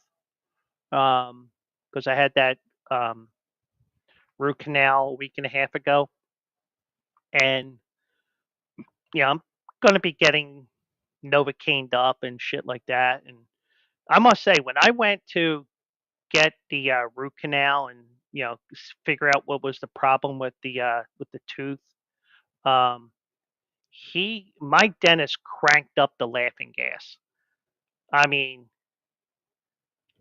you know, I usually am tingly after getting the laughing gas, but let me tell you, when I got that laughing gas, he goes, "You feeling it?" I'm like, "Yeah, I fucking feel it." I mean, I didn't say the F word to him because I respect him, because he may decide to pull all my teeth if I drop an F word. I don't think he would do that, you know, he's a pretty good dentist that I have, and lucky that he's literally around the corner. And I gotta go tomorrow morning after 10 o'clock, or at 10 o'clock. So I should be back by 11, I would think. So, um, and then just relax all day. Um, have no real plans as of right now, so uh, probably just watch Saratoga and see if I can pick tomorrow's winner on the turf at Saratoga at the spa. Um,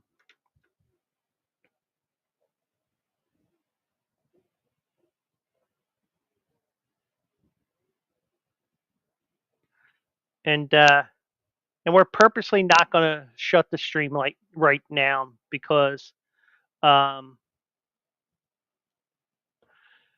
I told her you can harass me on stream Thursday night if you want. She said, "All good. I'll be in a few." Okay, so we're just going to shoot the shit here. So um, the Phillies lose their fifth straight series here, and you know, I mean this is one of those games where once you get through the ninth inning, it's essentially a coin flip with the ghost runners now. But and this is the longest extra inning game in the last couple of longest game in the last couple of years for the Phillies. Um,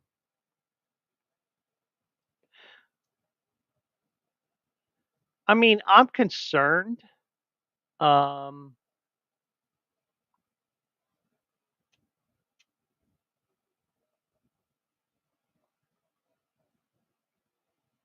the Braves did win tonight 5-1, and the one thing I will say is if Jim Cott was calling games, I think he retired, but if you remember a couple years ago, he called Nestor Cortez Nestor the Molester. You have a game where Nestor the Molester is facing Dirty Sanchez. They're the starters for tomorrow, Nestor Cortez and Christopher Sanchez. So, but and Topper said win 2 or 3, not lose 2 out of 3, and that's why you sweep 10 series in the first half of the year because the more wins now, the less wins you need later. You still have that big cushion, but it's not as big. But it seems like every time that the Phillies allow the Braves get to like 5, 6 games, before you know it, it's back up to 9 or 10. So, um, but yeah, I could see there's some concern, and I'm sure if I go to that Philadelphia Phillies fan page on Facebook, you know, they're asking to hang uh, Aaron Dolan by her lady parts. Now, personally, I wouldn't do that. I just think that it's just that the team is in a funk right now. That's all. And you do what you can to get back on track. Um, but it is 5 in a row. At least it's not losing all 3 games. You're at least picking up 1 game in the previous 4 series. I mean, it's not ideal to go 4-14. I think that's how it works now, right? 4-11 or 4-10. Yeah, 2 times 5 is 10. 1 times 4 is 4. Okay, so it's not ideal that you're losing 2 out of 3, 2 out of 3, 2 out of 3, but you have that cushion, which is starting to get a little bit tighter, but not that much. Because there was something I shared the other day. Um, the Phillies were like 3-9, and they actually gained a game in the standings over second place. But yeah, but yeah, there's reason to be concerned. But you know what? Every team goes through this funk, and um, thank goodness for the cushion. Agreed. Because let me look over the Phillies schedule here for the rest of the month. Oops, not the Flyers, you dumbass. Um,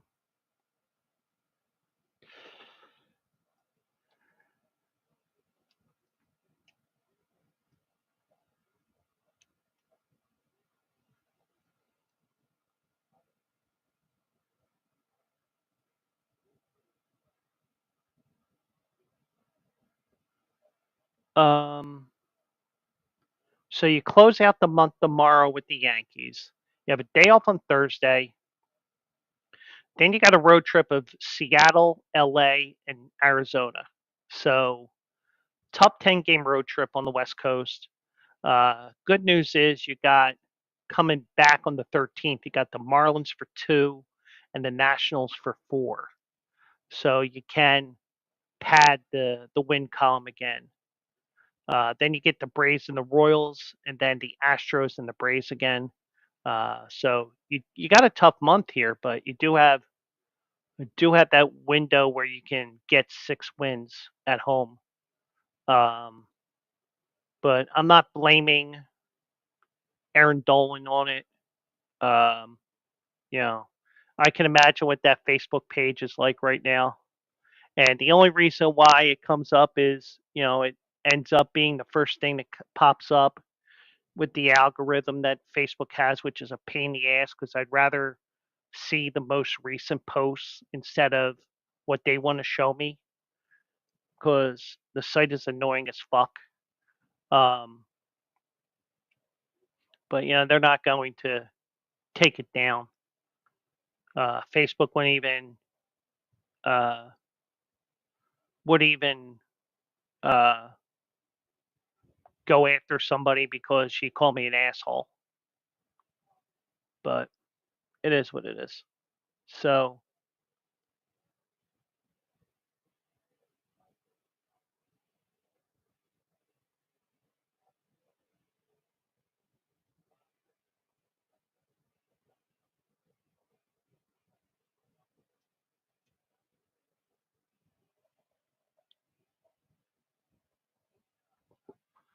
I'm just looking to see if there's anything new that came up here. Oh, one thing I did see, and I don't think I mentioned it. I did mention it in the article yesterday. Um, Torpedo Anna,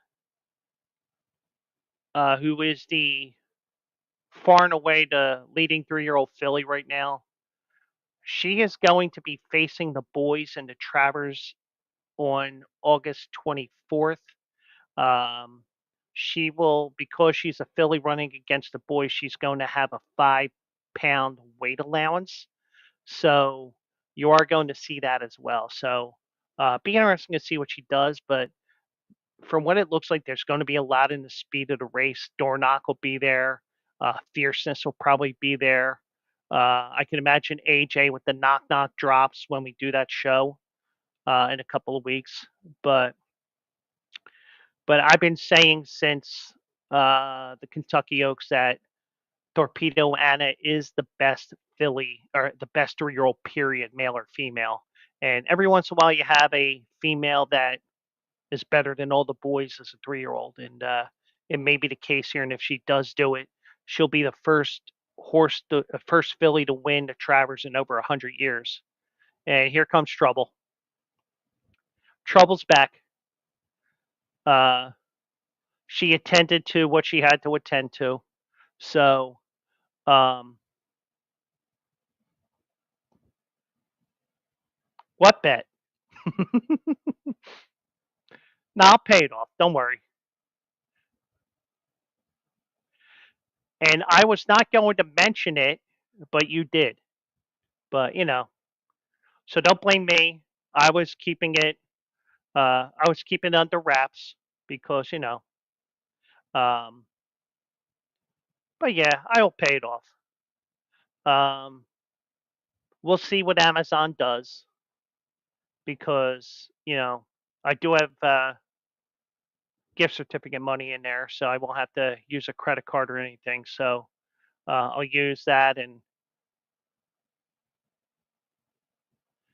But this is the same person that was saying, "Oh, my team's sucking ass too." But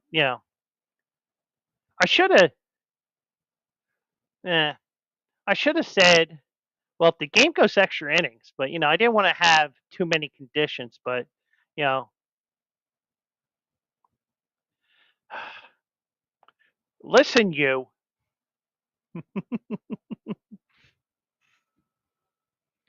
but I will pay it off. Um, and I will tell you right now. just to let you know, if it's not on Thursday, it'll be next Monday on my show. So I will be paying it off. It's just a matter of how soon the um, the paraphernalia gets here. I'm trying to think of a better word, uh, but yeah, I got to wear a Yankee shirt, Mike. Thankfully, she was not like me when I used to work at the supermarket about 25 years ago. Um, who's on the back of what? This shirt?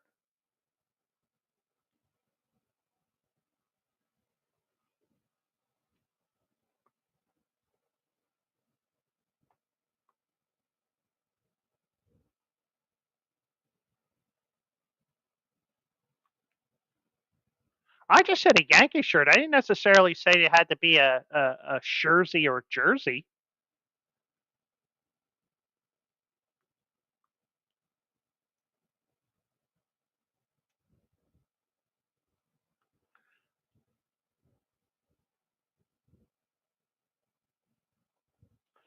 All right, so we're gonna have to watch that video now because she's making me spend top dollar.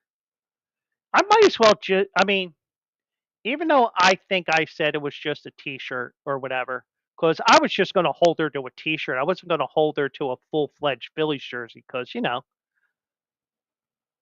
uh, if I go with a full-fledged jersey, I wonder if I can get a custom T-shirt made.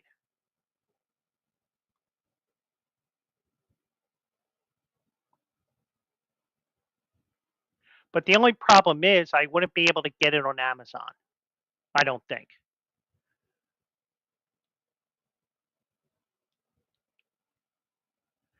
Yeah, thankfully she's about 300 miles away, and she can't personally bust my balls, as in cup check. Uh, uh. But yeah, I will pay it up. And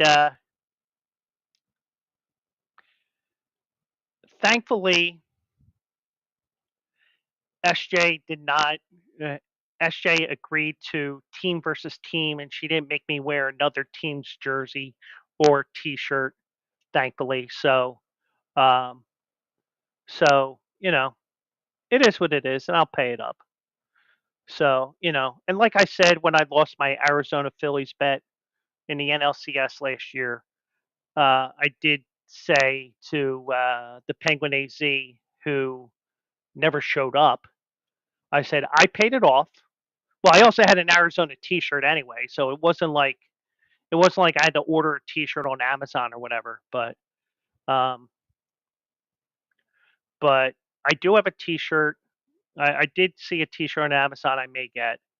Um, but if I go custom, I'm not going to do like a lot of these Yankees fans do, where they actually have the number on the jersey, even, or even the T-shirt, and the name is on the back. Because in my opinion, a real Yankees fan, a real Yankees fan, does not have a last name on the jersey.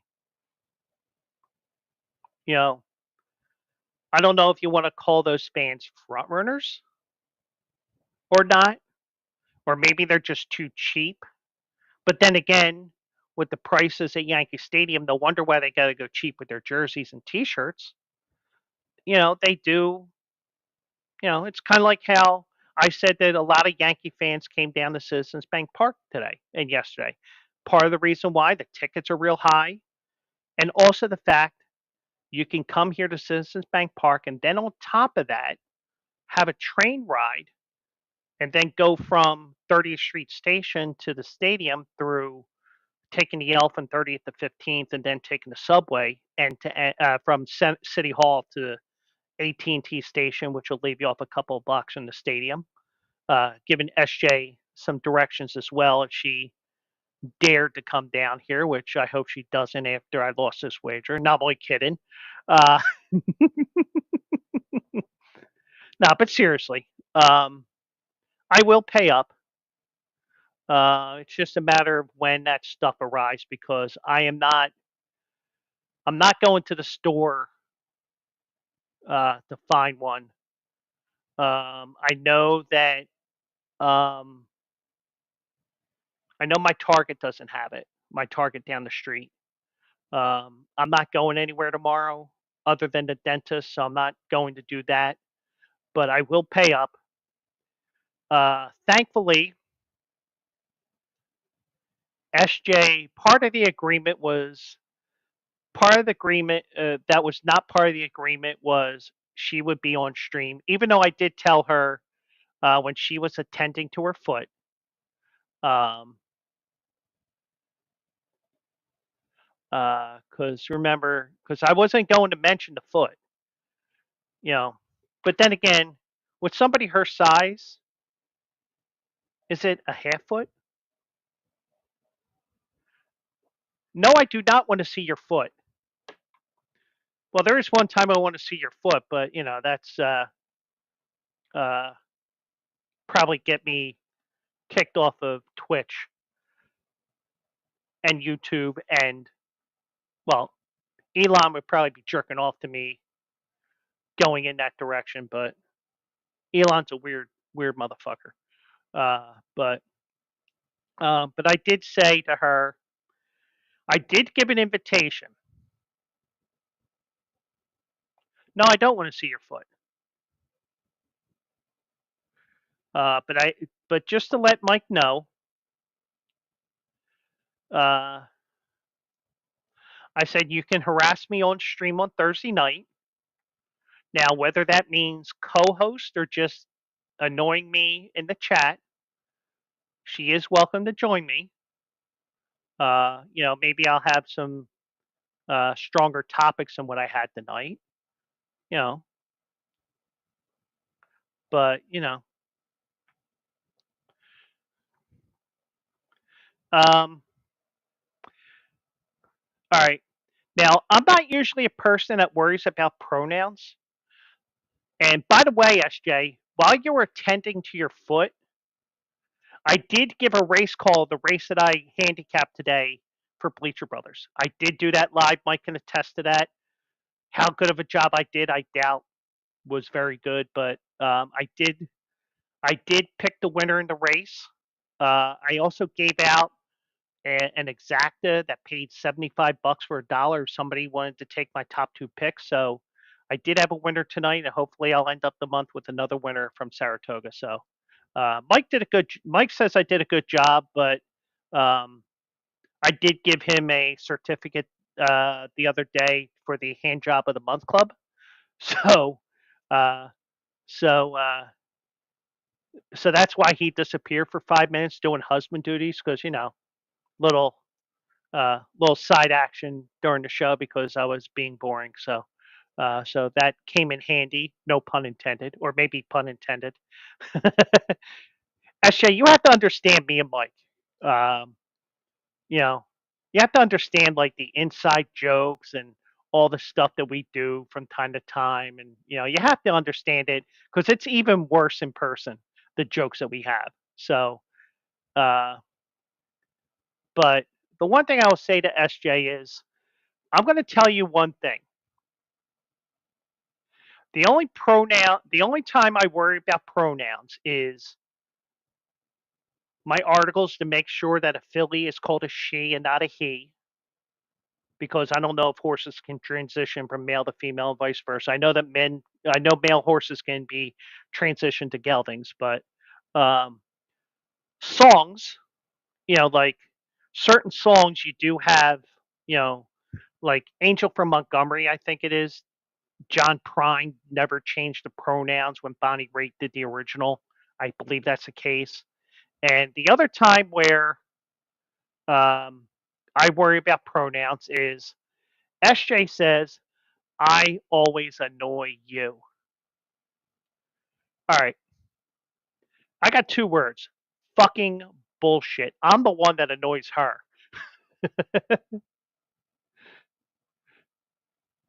And I'm waiting for her to agree with me.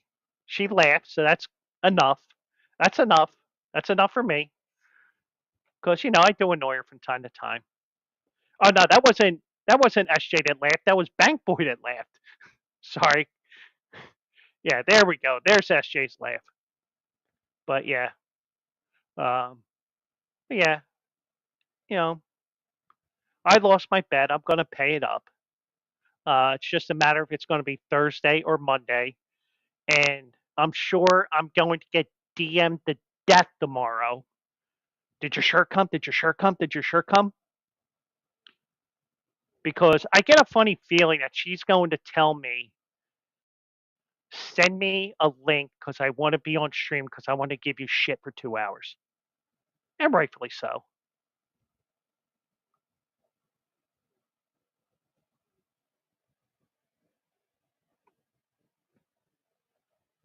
As long as she doesn't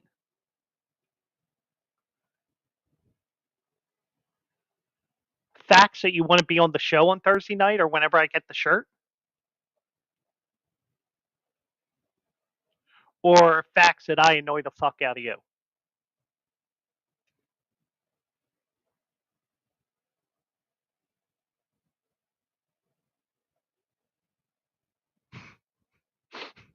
Both. I don't like you anymore.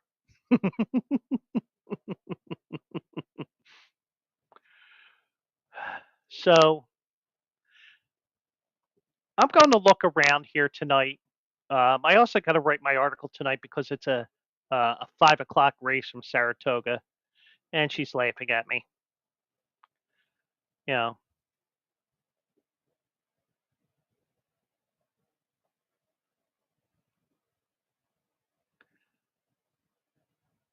yeah. So yeah, because at least it shows up on the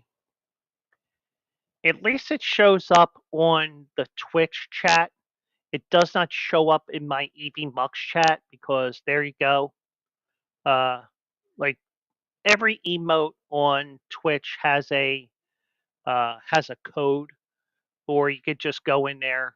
I mean, the easiest one is LUL for the laughing guy, but you see the different ones there. You see all the different codes, and she's giving me a bunch of shit through emotes right now. I should time her out for 10 minutes, but she's one of my mods, and I don't want to piss off my mods. But so I guess I'm going to order my shirt tonight. Um,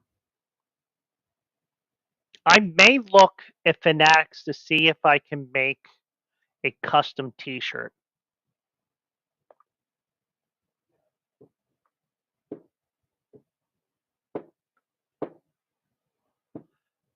Because if I can do a custom T-shirt, it would be worth making her think that I'm not paying off this bet, even though I will. I kind of want to do it as a joke, but um, but I do want to pay it off and get it over with, even though it's not that big of a deal. But at least SJ will be here when that shirt arrives because of the fact that, you know, unlike the Penguin AZ, he just didn't show up and made me talk all alone for an hour and a half, 2 hours, or however long I talked that night. SJ will be probably bringing in every person from her crew to give me a bunch of shit. And, that's fine. As long as they all follow me and they bump up my stats, I don't give a shit. you know, but um,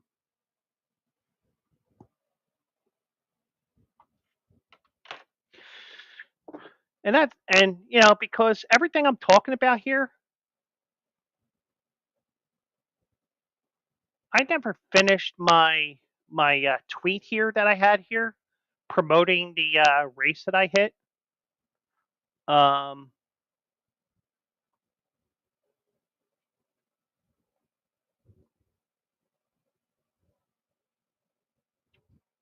Because the one thing I like to do is I like to show the results just to promote Bleacher Brothers as much as possible.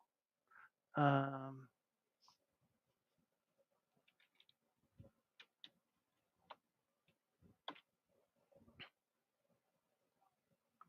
so I'm like doing like 18 things at once here.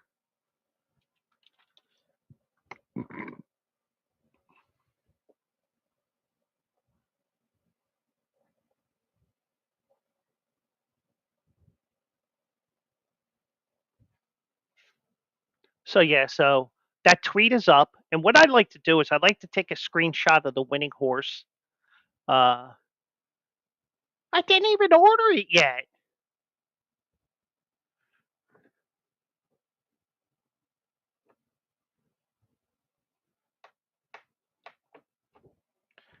You know what? Just for that, I'm going to the Fanatic site. I'm going to make you wait a couple extra days for this.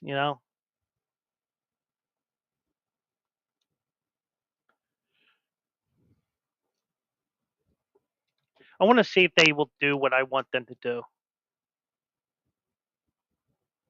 Since it'll probably be the only time I wear that Yankee shirt. See, the thing is, at least if I.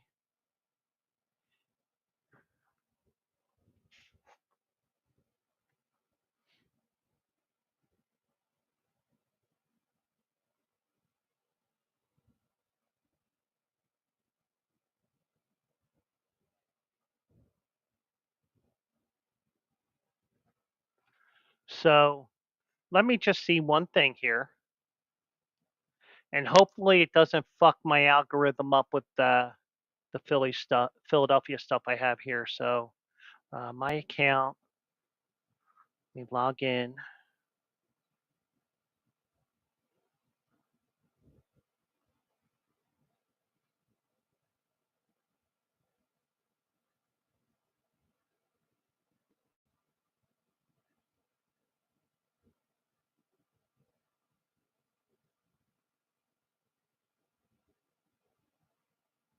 Hmm.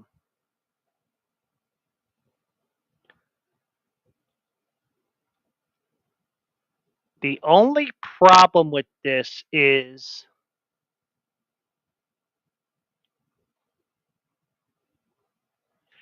if I wanted to do a custom T-shirt, they want me to give a name, which sucks. Because I'd rather have it with no name to actually make it look like an actual jersey or whatever. So I might just have to do the Amazon route. But let me see here. Select player. Yeah, it's making me. Yeah, it's gonna make me put in a name here.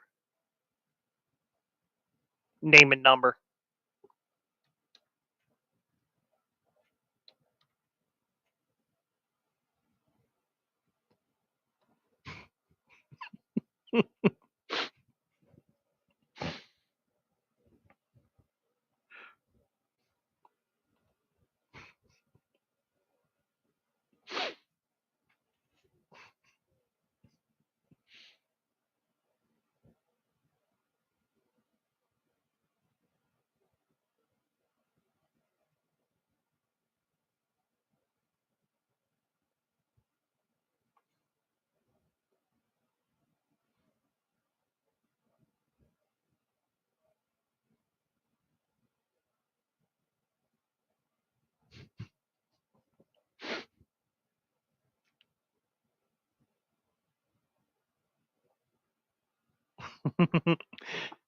Now, if what I just sent to SJ was something that I sent to another woman, I would have been blocked, reported, um,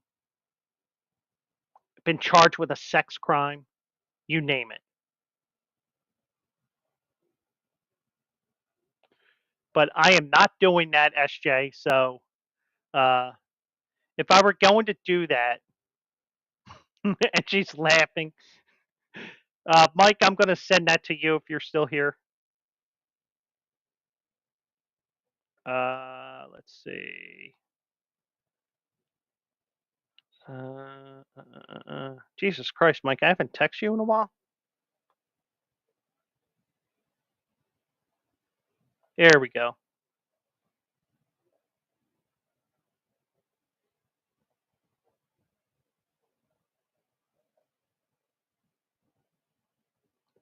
No, but I'll get it over with. Um,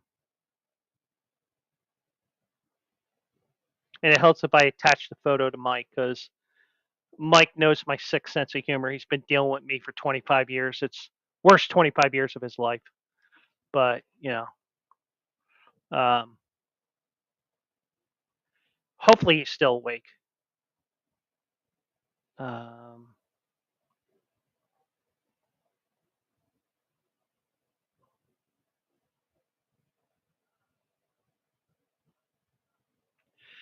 you haven't been staring at my living room, SJ.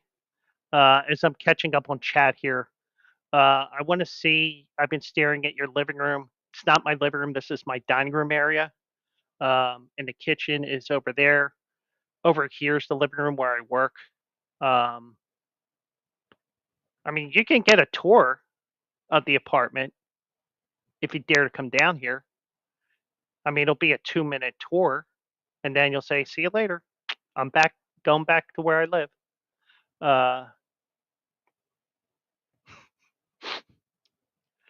uh, so I sent Mike the picture. Um,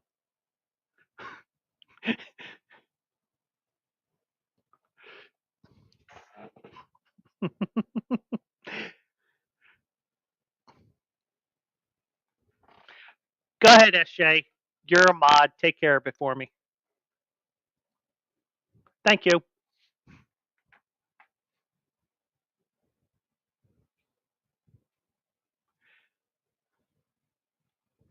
SJ loves the power. I mean, I could do it too, but she would probably.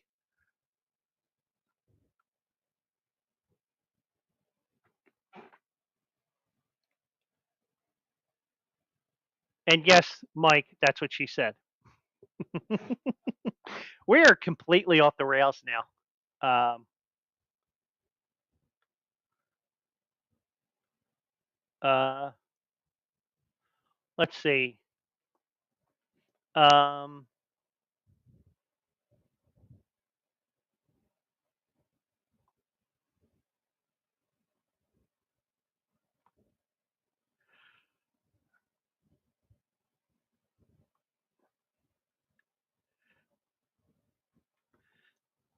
I used to keep her sane on here. That's bullshit. You know I was driving you nuts in your chats on Sunday, distracting you, making you talk about the Eagles all the time and uh, all that stuff. You know,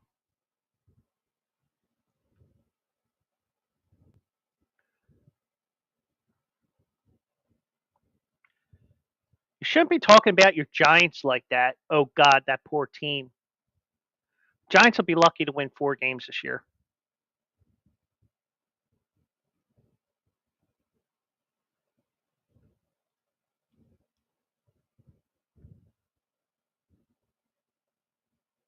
And Mike agrees with me.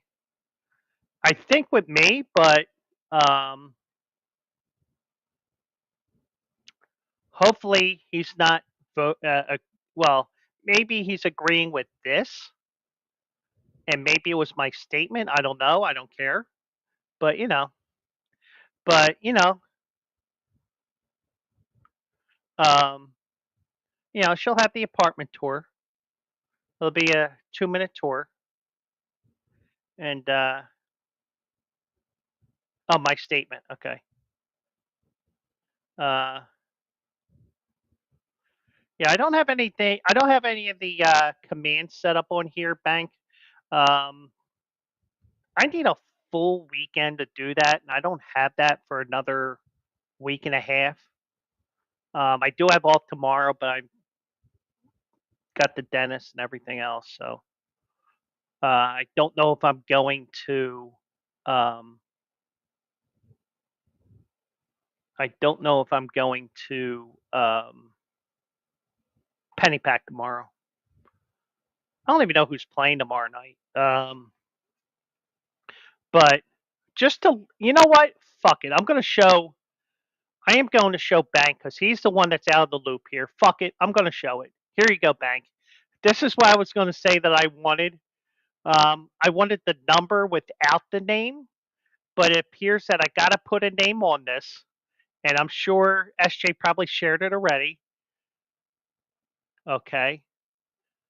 This is what I wanted for a t-shirt. I just wanted the number 69 as an inside joke between me and her, but um, that's what I wanted to do. But because I wanted to get SJ a good laugh, I put me in there because um, um, hmm is SJ flirting with me all of a sudden? She trying to return the favor from all the times I flirted with her on stream.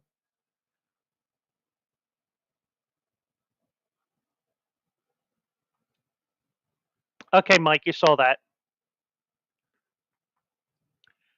but you know, so that's this is the fun that we have, and that's the shirt that I was saying I was going to get as a joke, but it's just not to my standards. Now, what I mean by that, by my standards, is if I were to get a jersey, as I stop sharing my screen here, if I were to get that T-shirt, I want it with no name. I want it to look like a Yankees jersey, so to speak. If it was a gray T-shirt, have it look like. Uh, and Mike's joining in, platonic with the emphasis of tonic, and uh, if she tells me what she drinks, I'll get her drunk for you, Mike, and we'll put it up on Pornhub. I'm kidding.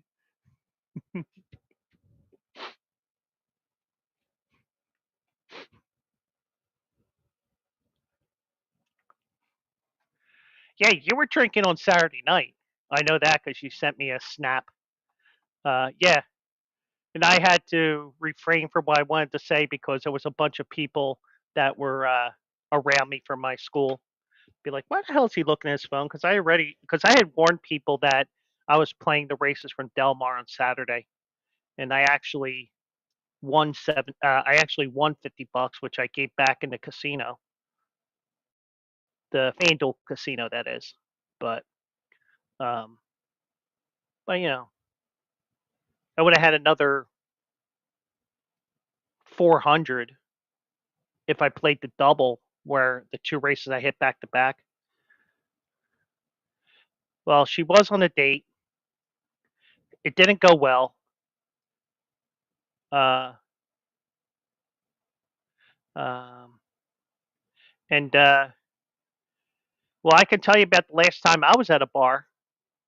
I walked into a bar and it fucking hurt.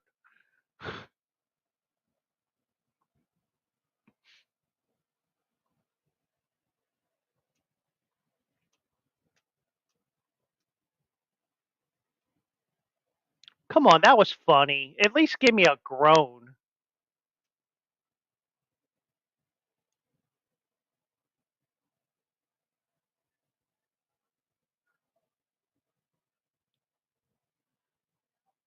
What the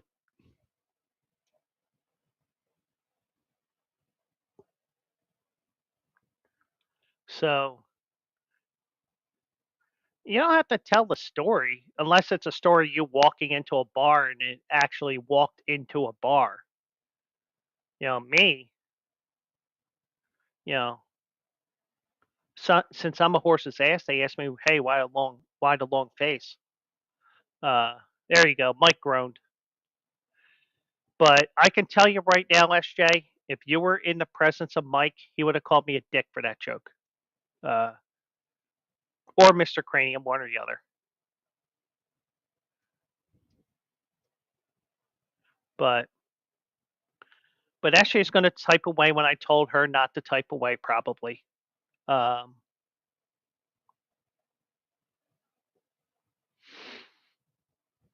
but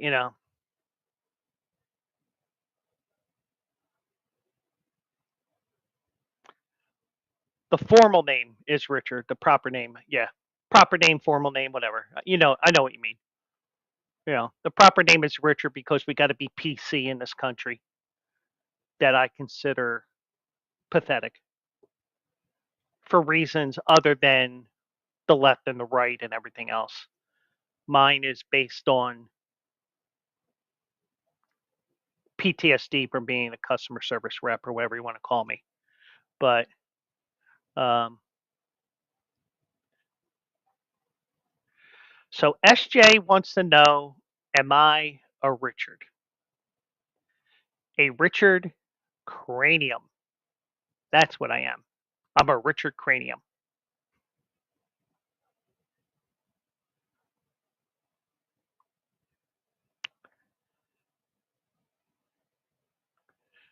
But, you know,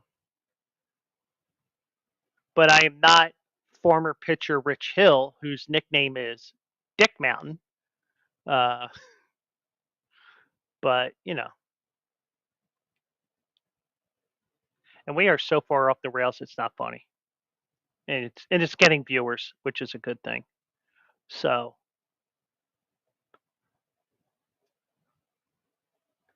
but I'm not sure if SJ's typing or not. I'm telling her not to, but I think it's going to be just like dealing with the customers at work. Well, she's typing to me, so I think she's keeping it internal, which I'm hoping is the case. Um, you know, I didn't even want to talk about her foot, but for whatever reason, now it's going to make me look like I have two fanatics accounts here. Uh, order history, yeah.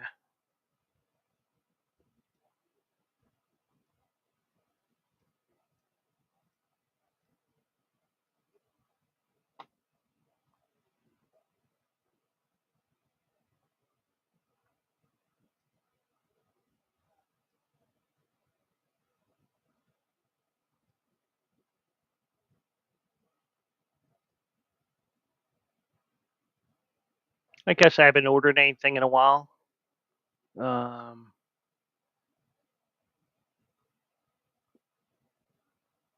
yeah, I can tell I haven't ordered through Fanatics in a while. Your card has expired. But oh no, she's telling me to listen now. Oh geez.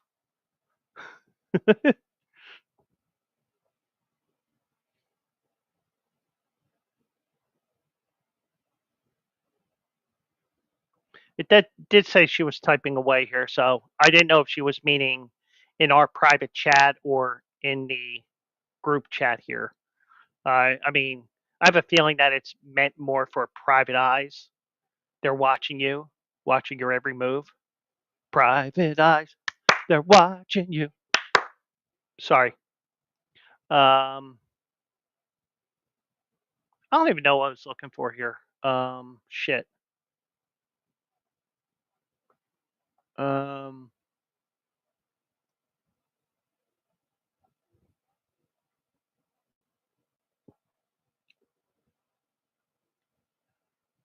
uh, you saw the honey. I'm catching up here because if I scroll up just the teeniest bit, it won't go. Um, I was frozen. Let me see. Uh, Mike agreed that I was frozen. Uh, SJ was laughing because I was making that Hall Notes reference, and Mike said, "Keep my day job." Yeah. So yeah. So we were. So I'm just waiting to see.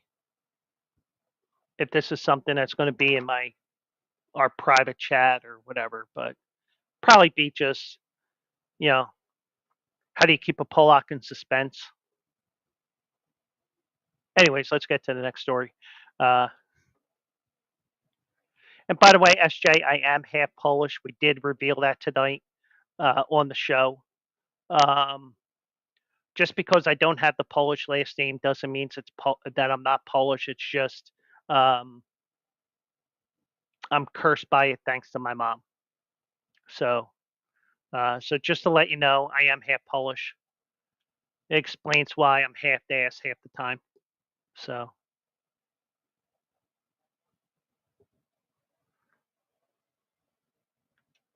but um, SJ, are you in right now um the moderator screen, so to speak, or are you just on your phone?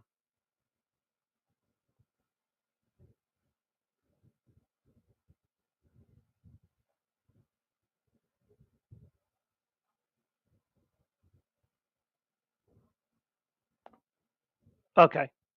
No, the reason why I was asking, uh, oh my God, do not ever do that again. And that was timed with me doing this, so I don't know if it was this or was it me pretending to sing Hall and Oates. Was it the Hall and Oates part? Because that's no problem. I won't do that again. And it's exactly why I do not sing at karaoke because um, I want people to enjoy themselves. But if it was the finger thing, I was just thinking with my hands. But um,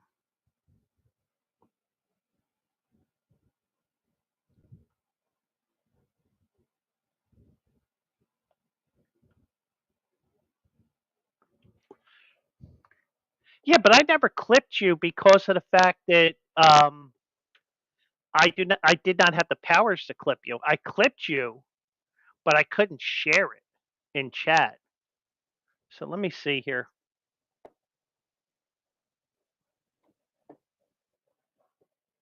Okay, are you in right now uh, the moderator screen, so to speak, or you just open up?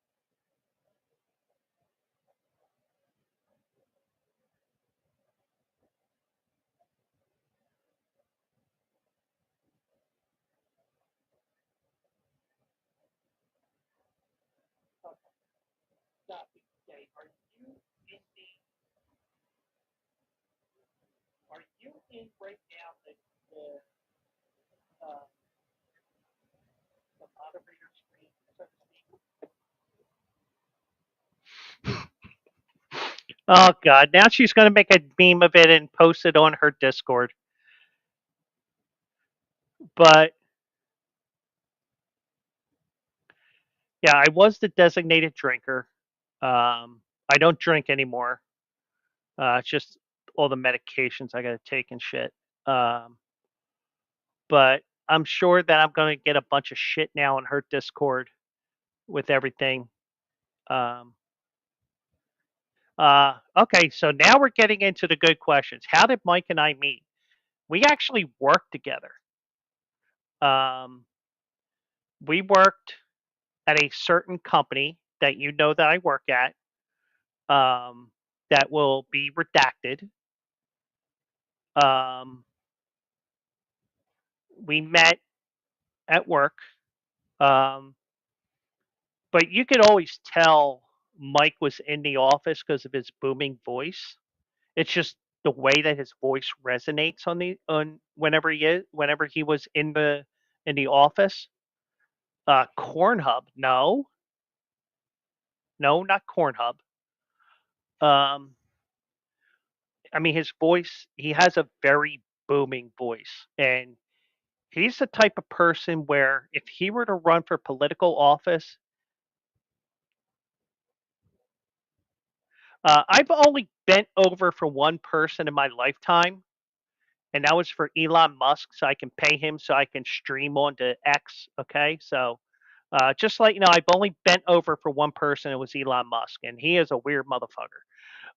Anyways, so SJ's giving me shit now, and that's fine. But we worked together, and we never really talked until like Labor Day because we were working Labor Day, the holiday, and he took half my holiday because I wanted to go out. Where I actually didn't even go out because, um, by the time I got out of work for that half a day for the holiday, um, you know, to where we were in Upper Darby, Pennsylvania, to where I lived at the time, it was a hike to get home. So, and also a hike to go where I wanted to go. So I actually watched the races from home on TV as opposed to being disappointed that they ran out of hats on Derby Day because Derby Day at that time back in 1999 was on Labor Day as opposed to what it is now, which is usually the Saturday after my birthday. So, but yeah, we worked together. I was even best man at his wedding. It shows that Mike didn't have anybody else to be best man. Uh, nah, seriously, I was best man at his wedding. I think Mike still has the pictures. He's going to post them on. Mike's going to post them on Sarah's Corn Hub account. Uh,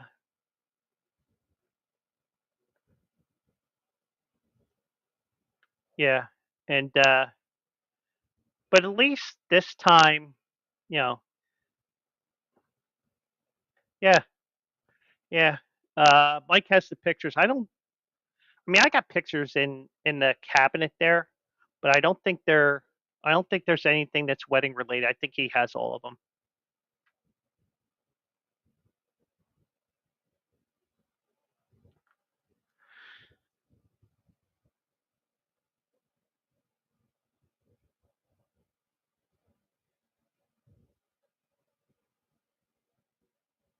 So yeah, so he ended up getting married.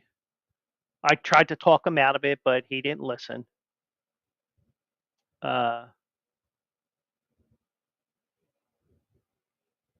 I think Mike would say that I'm incorrect about me talking him out of it because he knows I'm joking about that stuff. But you know, but we did. But yeah, I was best man. I tried to lose the rings, but he wouldn't let me. Um, but but he did. But I was best man and stuff like that, and he has the pictures, and I, nothing really. Uh, it's just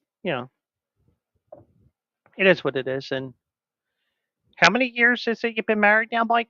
22, 23,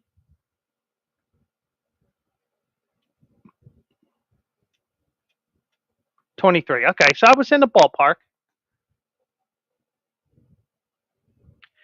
And I think his marriage proposal was, "Bitch, you better marry me or else." I think that's what he said for the proposal. "Bitch, marry me or else."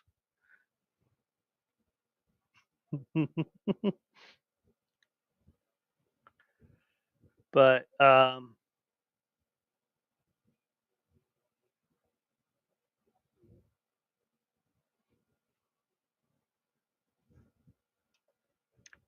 Mike, I know you did not say that. Okay, I know you didn't say what I said.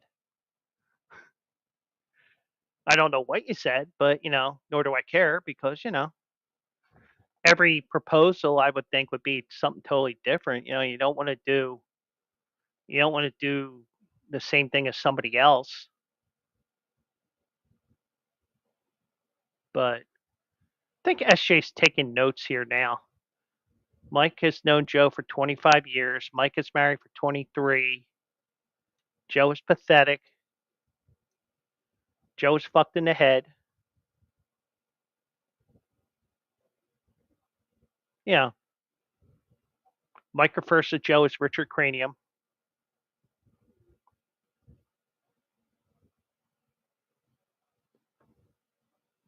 So, and basically, according to him, I said, let's get married. She said, okay. Nothing extravagant. So,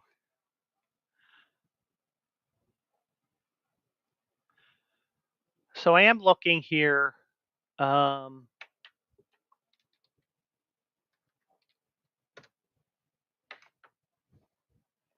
and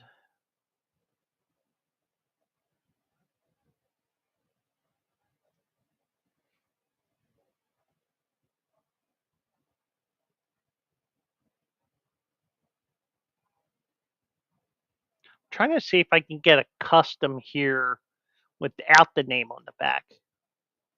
That would be more fun.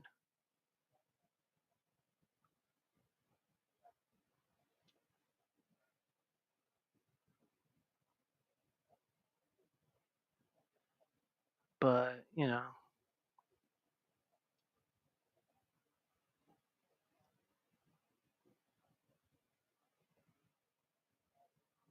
oh well.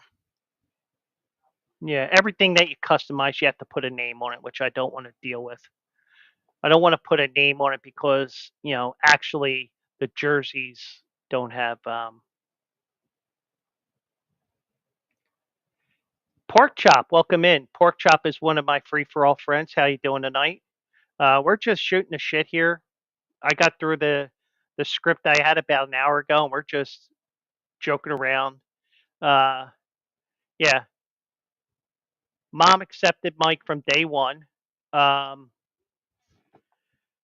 and Pork Chop will even get a laugh at this. Um, Now, my mom passed away 8 years ago in November. So the first time Mike came over, and I forget why he came over. I think his now wife kicked him out of the house and said, repent for your sins and go sleep at Joe's house for the night or whatever. I don't know.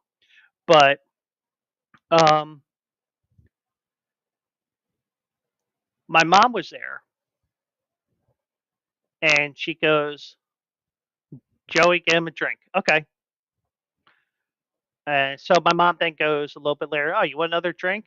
Oh, you know where it is. It's right there in the refrigerator. And my mom had the sense of humor that I had as well. Uh, so but I would never do that to you, SJ. So, but if I had that on video, I would play that because that was funny as hell what happened with that. So, but mom did accept him from day one. Uh, Dad did as well. Um, my sister did, but she turned out to be a pain in the ass. But mm, mm, mm, mm, mm.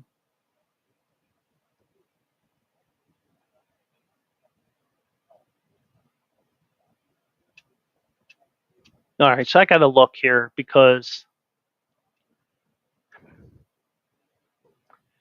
I'm going to pay this off. I'm going to pay off this wager. Don't worry. I'm just looking to see free delivery by Sunday. No.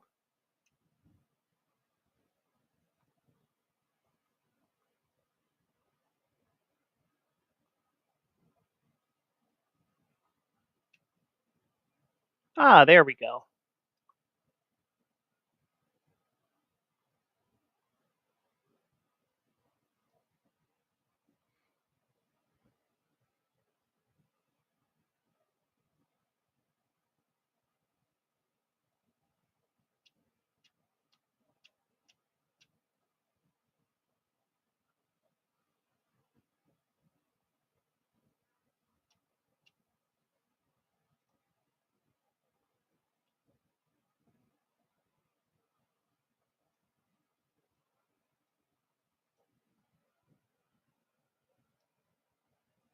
Um, Hold on here.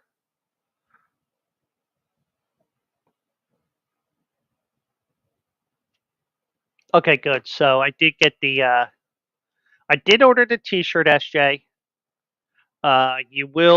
I will be getting it on Thursday. because the first two shirts I wanted were Saturday and Sunday, and I want to get this over with. Um,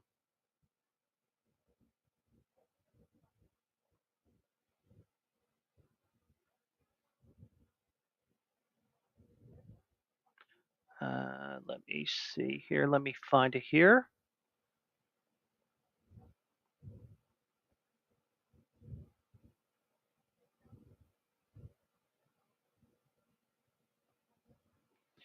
And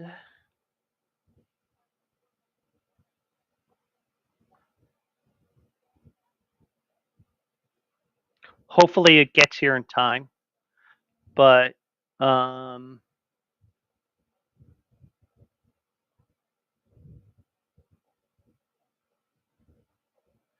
did order it in time where I would get it on Thursday. So um,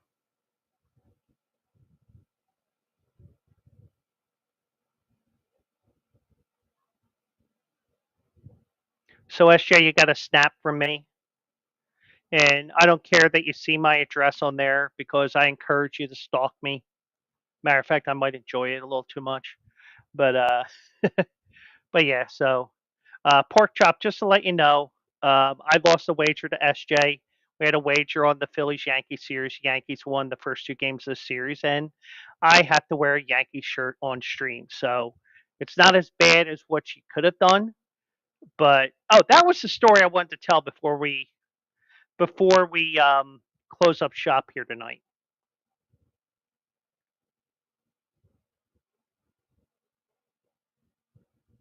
Uh, we had this kid who used to mop the floors at the supermarket.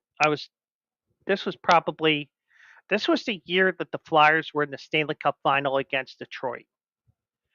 And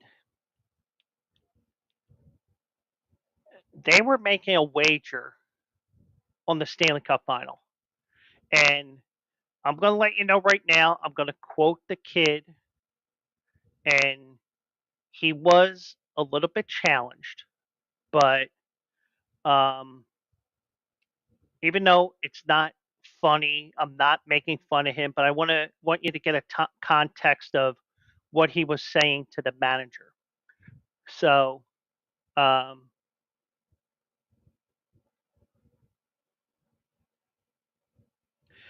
and Pork Chops is a Portland Timbers fan, and he said, "TBF.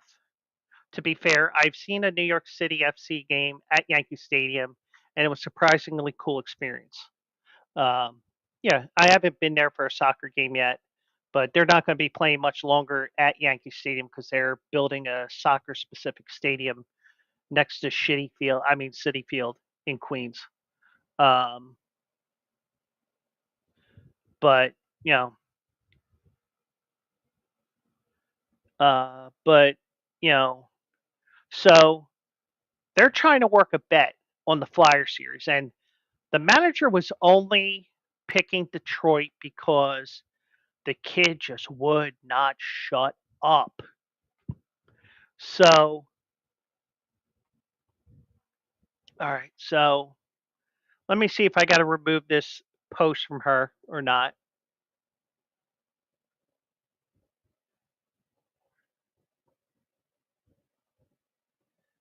Yeah, I should delete it, but I won't. I'll let her have her glory for now. Um, as Nestor the Molester goes against Dirty Sanchez in the series finale. But seriously, going back to the story, as I'm getting sidetracked yet again. So the manager was just taking Detroit just to shut this kid up. And he was telling him, "Oh, the Flyers are going to win you 4 games." And, I'm not making fun of the kid. That's just the way he talked. He was a little slow. I'm not making fun of him. So I had to step in because they couldn't agree on the bet. And I'm ringing up customers until we closed at midnight or 1 a.m. or whatever we closed. I was working overnight at the time. So finally, I stepped in. I said, "All right, since you guys aren't making a decision here. The loser of the bet, and SJ, you are not going to make this bet with me at all because I will personally block you on every social media and I will block you everywhere. You will never get to see me again. But, um, well, I have to tell you what the bet was. So the manager lost the bet against another coworker. Up, SJ has burner accounts. She admitted it, but seriously, um, they couldn't come up with a bet. So I said, okay. The manager lost a wager. I was like, well, I didn't see him lose this wager, so I didn't see him pay it off, even though I was still working at the supermarket. It was just I was working daytime and not overnight. I said, all right, loser has to wear a dress.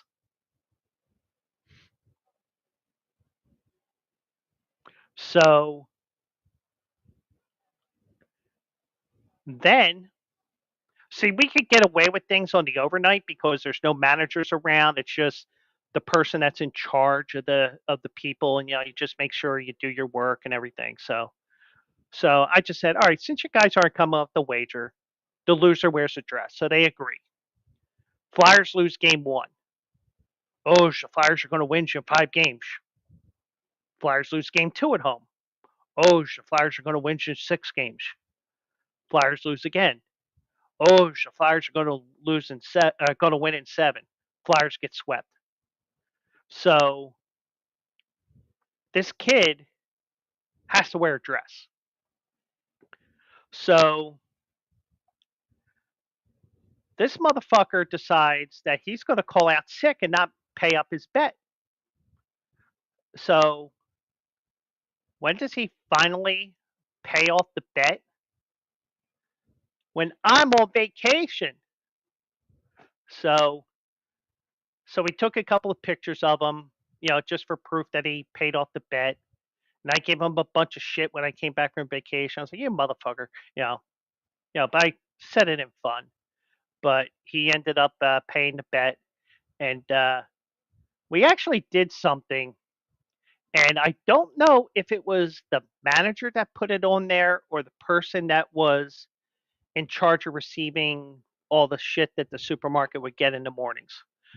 Whoever was, whether it was the manager or the person, um, his father worked at one of the distribution plants in either Edison or wherever the other location was. I think it was Florence in New Jersey.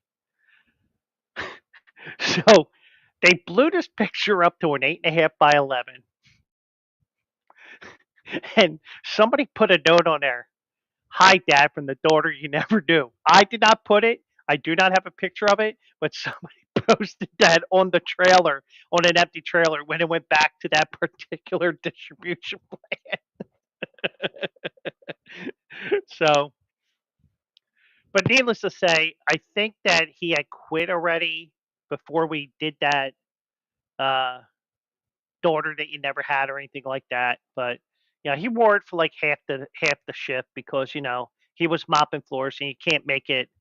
Um, you can't get it dirty because they actually returned that dress. So whoever got that dress afterwards, oops. But yeah, but I know that's a story that Mike doesn't know either. But and if he's still here, because I have been talking for almost 3 hours here. So, but that's some of the stuff that we did and some of the things that some of the other people in the overnight did, joking around and shit like that. But so, um, so SJ knows the shirt's on order. SJ once again gets my address, so she is free to stalk the living fuck out of me in person. But I will notice her because she's like yay big. Uh, but anyways, so I'll pay off that wager on Thursday, most likely, if it gets here in time, because you never know with Amazon. Because, well, I say you never know because Um, and Mike did not know that story, yeah, because it never came up. We never talked about personal wagers where one had to pay off another bet to another person. The worst I've done was paying off a bet where, um, you know, I had to wear an Arizona shirt. I had to if the Eagles had lost to the Giants in the playoffs a couple years ago, I had to wear a New York Giants shirt, uh, courtesy of SJ. I mean, I don't know if we had a portion of it where she had to wear the Eagle shirt, but she wore the Eagle shirt all the time when somebody when they were watching a when they were watching her streams. Because um, um, if you were watching the her streams, and I don't know what her plans are other than the Cook It and Book It podcast. Hope I got the name right. Um, um, she did have because she is an affiliate with Twitch. You can do all different things. You can cheer bits, which are basically a penny a bit for the most part, and you get a portion of it, and Amazon gets a portion of it back. Or you have channel points where you can do all kinds of crazy things, like you can have it fart at you. Like if Pork Chop's still here, he can attest to our friend Kira, who has a bunch of different prompts on her page where um, you could do all different things. Eshe knows about all those different channel points things, channel point redemptions as well. So, um, but you know, that's different things they can do, and I could do all kinds of crazy things as well. And you know, like a couple of times I made her wear her Eagle shirt, and she was supposed to wear it for 15 minutes, and she cut it off at about 10 because ew, Eagles. But but she does do her podcast live on her stream, and she makes me get up early on Fridays, or at least this was the first one I really had to get up early on Friday because of the fact that she made me a mod on her site. God help us. Uh, but but when she gets more into doing more than one show a week, I encourage to follow her. Uh, Scary Times. Are you talking about the Eagle shirt that you had to wear on stream?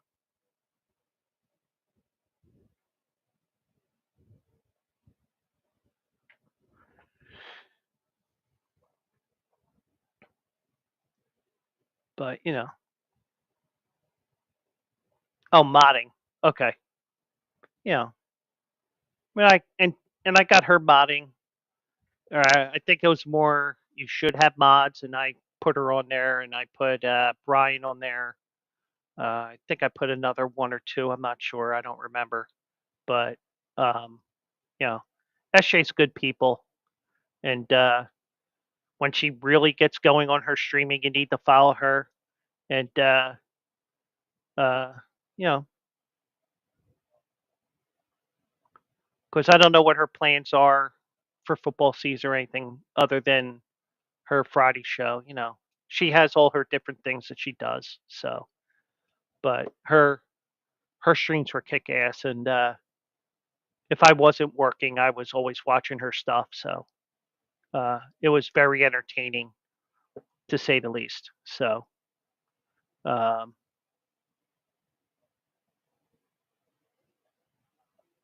but so anything else I need to add before I close up shop here tonight? She appreciates me. Thank you, and I appreciate you as well. Um, Anything else I need to add before I say goodnight here? Because we're going on 3 hours here. I mean, I don't mind. It's just,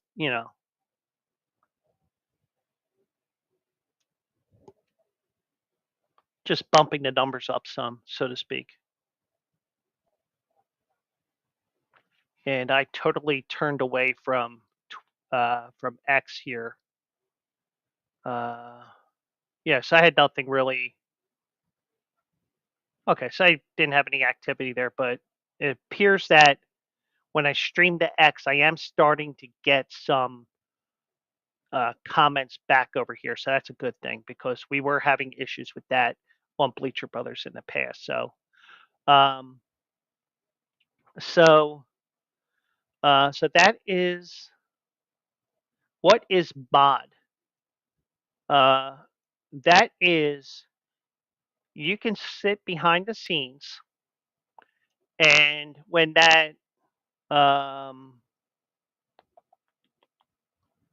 let me see if I can find it here. And I know I'm not supposed to promote it, but um,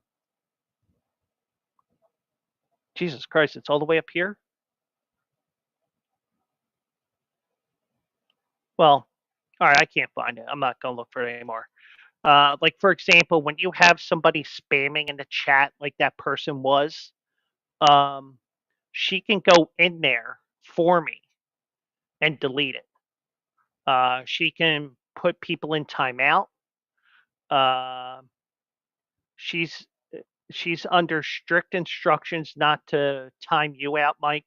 But then again, I just gave her that instruction. But she knows you're good people too. So, um, but it is. It's just to keep things on the up and up in the room, and I run a fairly loose ship here. Um, I don't care. You can drop an F bomb in chat. You know, those fucking Phillies. I can take that, but you call me a fucking asshole, that's when we draw the line. But you get the idea. So SJ's good at this stuff. I'm still learning, and you know, we'll go from there. So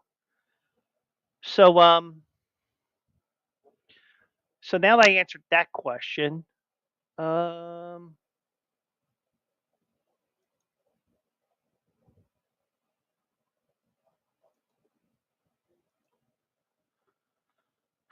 so I guess that's going to be it. And I'll be back on Thursday night. I'm off tomorrow.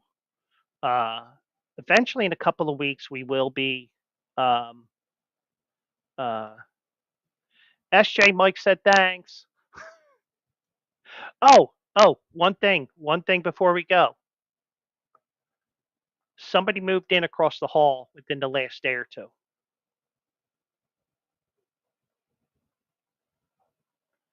And the only way I know is because I went to get my mail, even though I know we didn't have mail. Um, I did hear somebody in there today. Uh, it sounded like a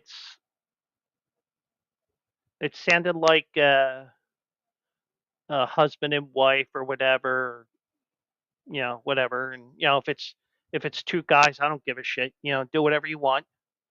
But there was a little kid involved there, um, so I am going to have to be careful with being loud on these shows. Thankfully, I got a good enough microphone that is, where I don't have to talk too loud. So because these walls are like paper mache. Um, Taylor Swift and Travis, no, and not Alec Bowman, Aaron Kate Dolan either, because not sure if SJ was here when I was talking about that, because apparently Alec Bohm, the third baseman of the Phillies, is allegedly dating her. Um, Now, somebody did comment. I think it's just somebody being a dick, saying, "Oh, they broke up 5 months ago." Who knows? Who cares? But I will say one thing: Aaron Kate Dolan. Uh, she is on ESPN, ESPN's betting show. That's the person who you're going to be replacing in the future in terms of ESPN. If you want to work at ESPN, you're going to be the one that's working there.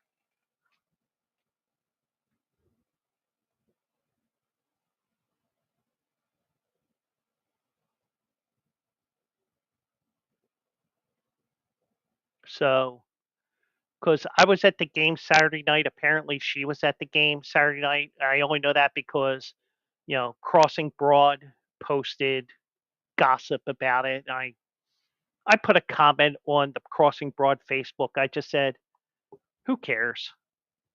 You know, you'll know if she is really dating him or not if you see her in the player section, the friends and family section of the stadium where the families would watch the games. And and they said, "Oh, were you at the game?" I was at the game Saturday night, but I don't look to see who's in the family section. I don't know where the family section is exactly, but I know it's on the first base side somewhere. But um, anyways, um, exactly. Who cares? Well, a bunch of perverts in that Facebook group care because one, they're blaming the losing streak on her, which is not true. And two, a bunch of guys are saying, "Damn, I can't f her brains out." Well, you didn't have a shot anyway, but But anyways, so that is it. Do appreciate everybody coming in. Pork Chop was here. SJ was here. Mike was here. I kept Mike up well past his bedtime. Bank Boy was here. That bot was here. SJ, I got to send you a screen capture of uh, my stream manager screen. I want you to let me know if this person that followed me a couple hours ago is a bot or not. I think it is, so I may remove and block them. Uh, so so I'll take a shot of it and send it to you and let me know if you think it's a bot, and we'll just keep an eye on it or whatever you suggest for me, because you're the person that I rely on with all these streams with like modding and any funny stuff that goes on here. So not funny, haha, funny strange. Well, I'm funny strange as well, but anyway, so that's it for now, and hopefully I'll be paying off that bet on Thursday, and get it over with, and probably have record turnout because I know SJ will be in her Discord tonight. Come watch Joe's show on Thursday. He's paying off a bet, but I'll get it over with. And also, I'll probably get followers out of it too. So Philly's lost, but I may personally win in the long run. So that's it. Thank you so much for joining me. I need a snappy closing phrase. Maybe bend over for Elon. No, I don't know. I'll come up with something. But anyways, thank you so much for joining me. I'm tired of talking. And we'll do it again on Thursday night at 9 o'clock right here on Twitch, on X, and at YouTube, all at Joe Quills. And I'm still with Bleacher Brothers. After they see the show, probably not, but we'll see. Have a great night, everybody. Catch you on Thursday.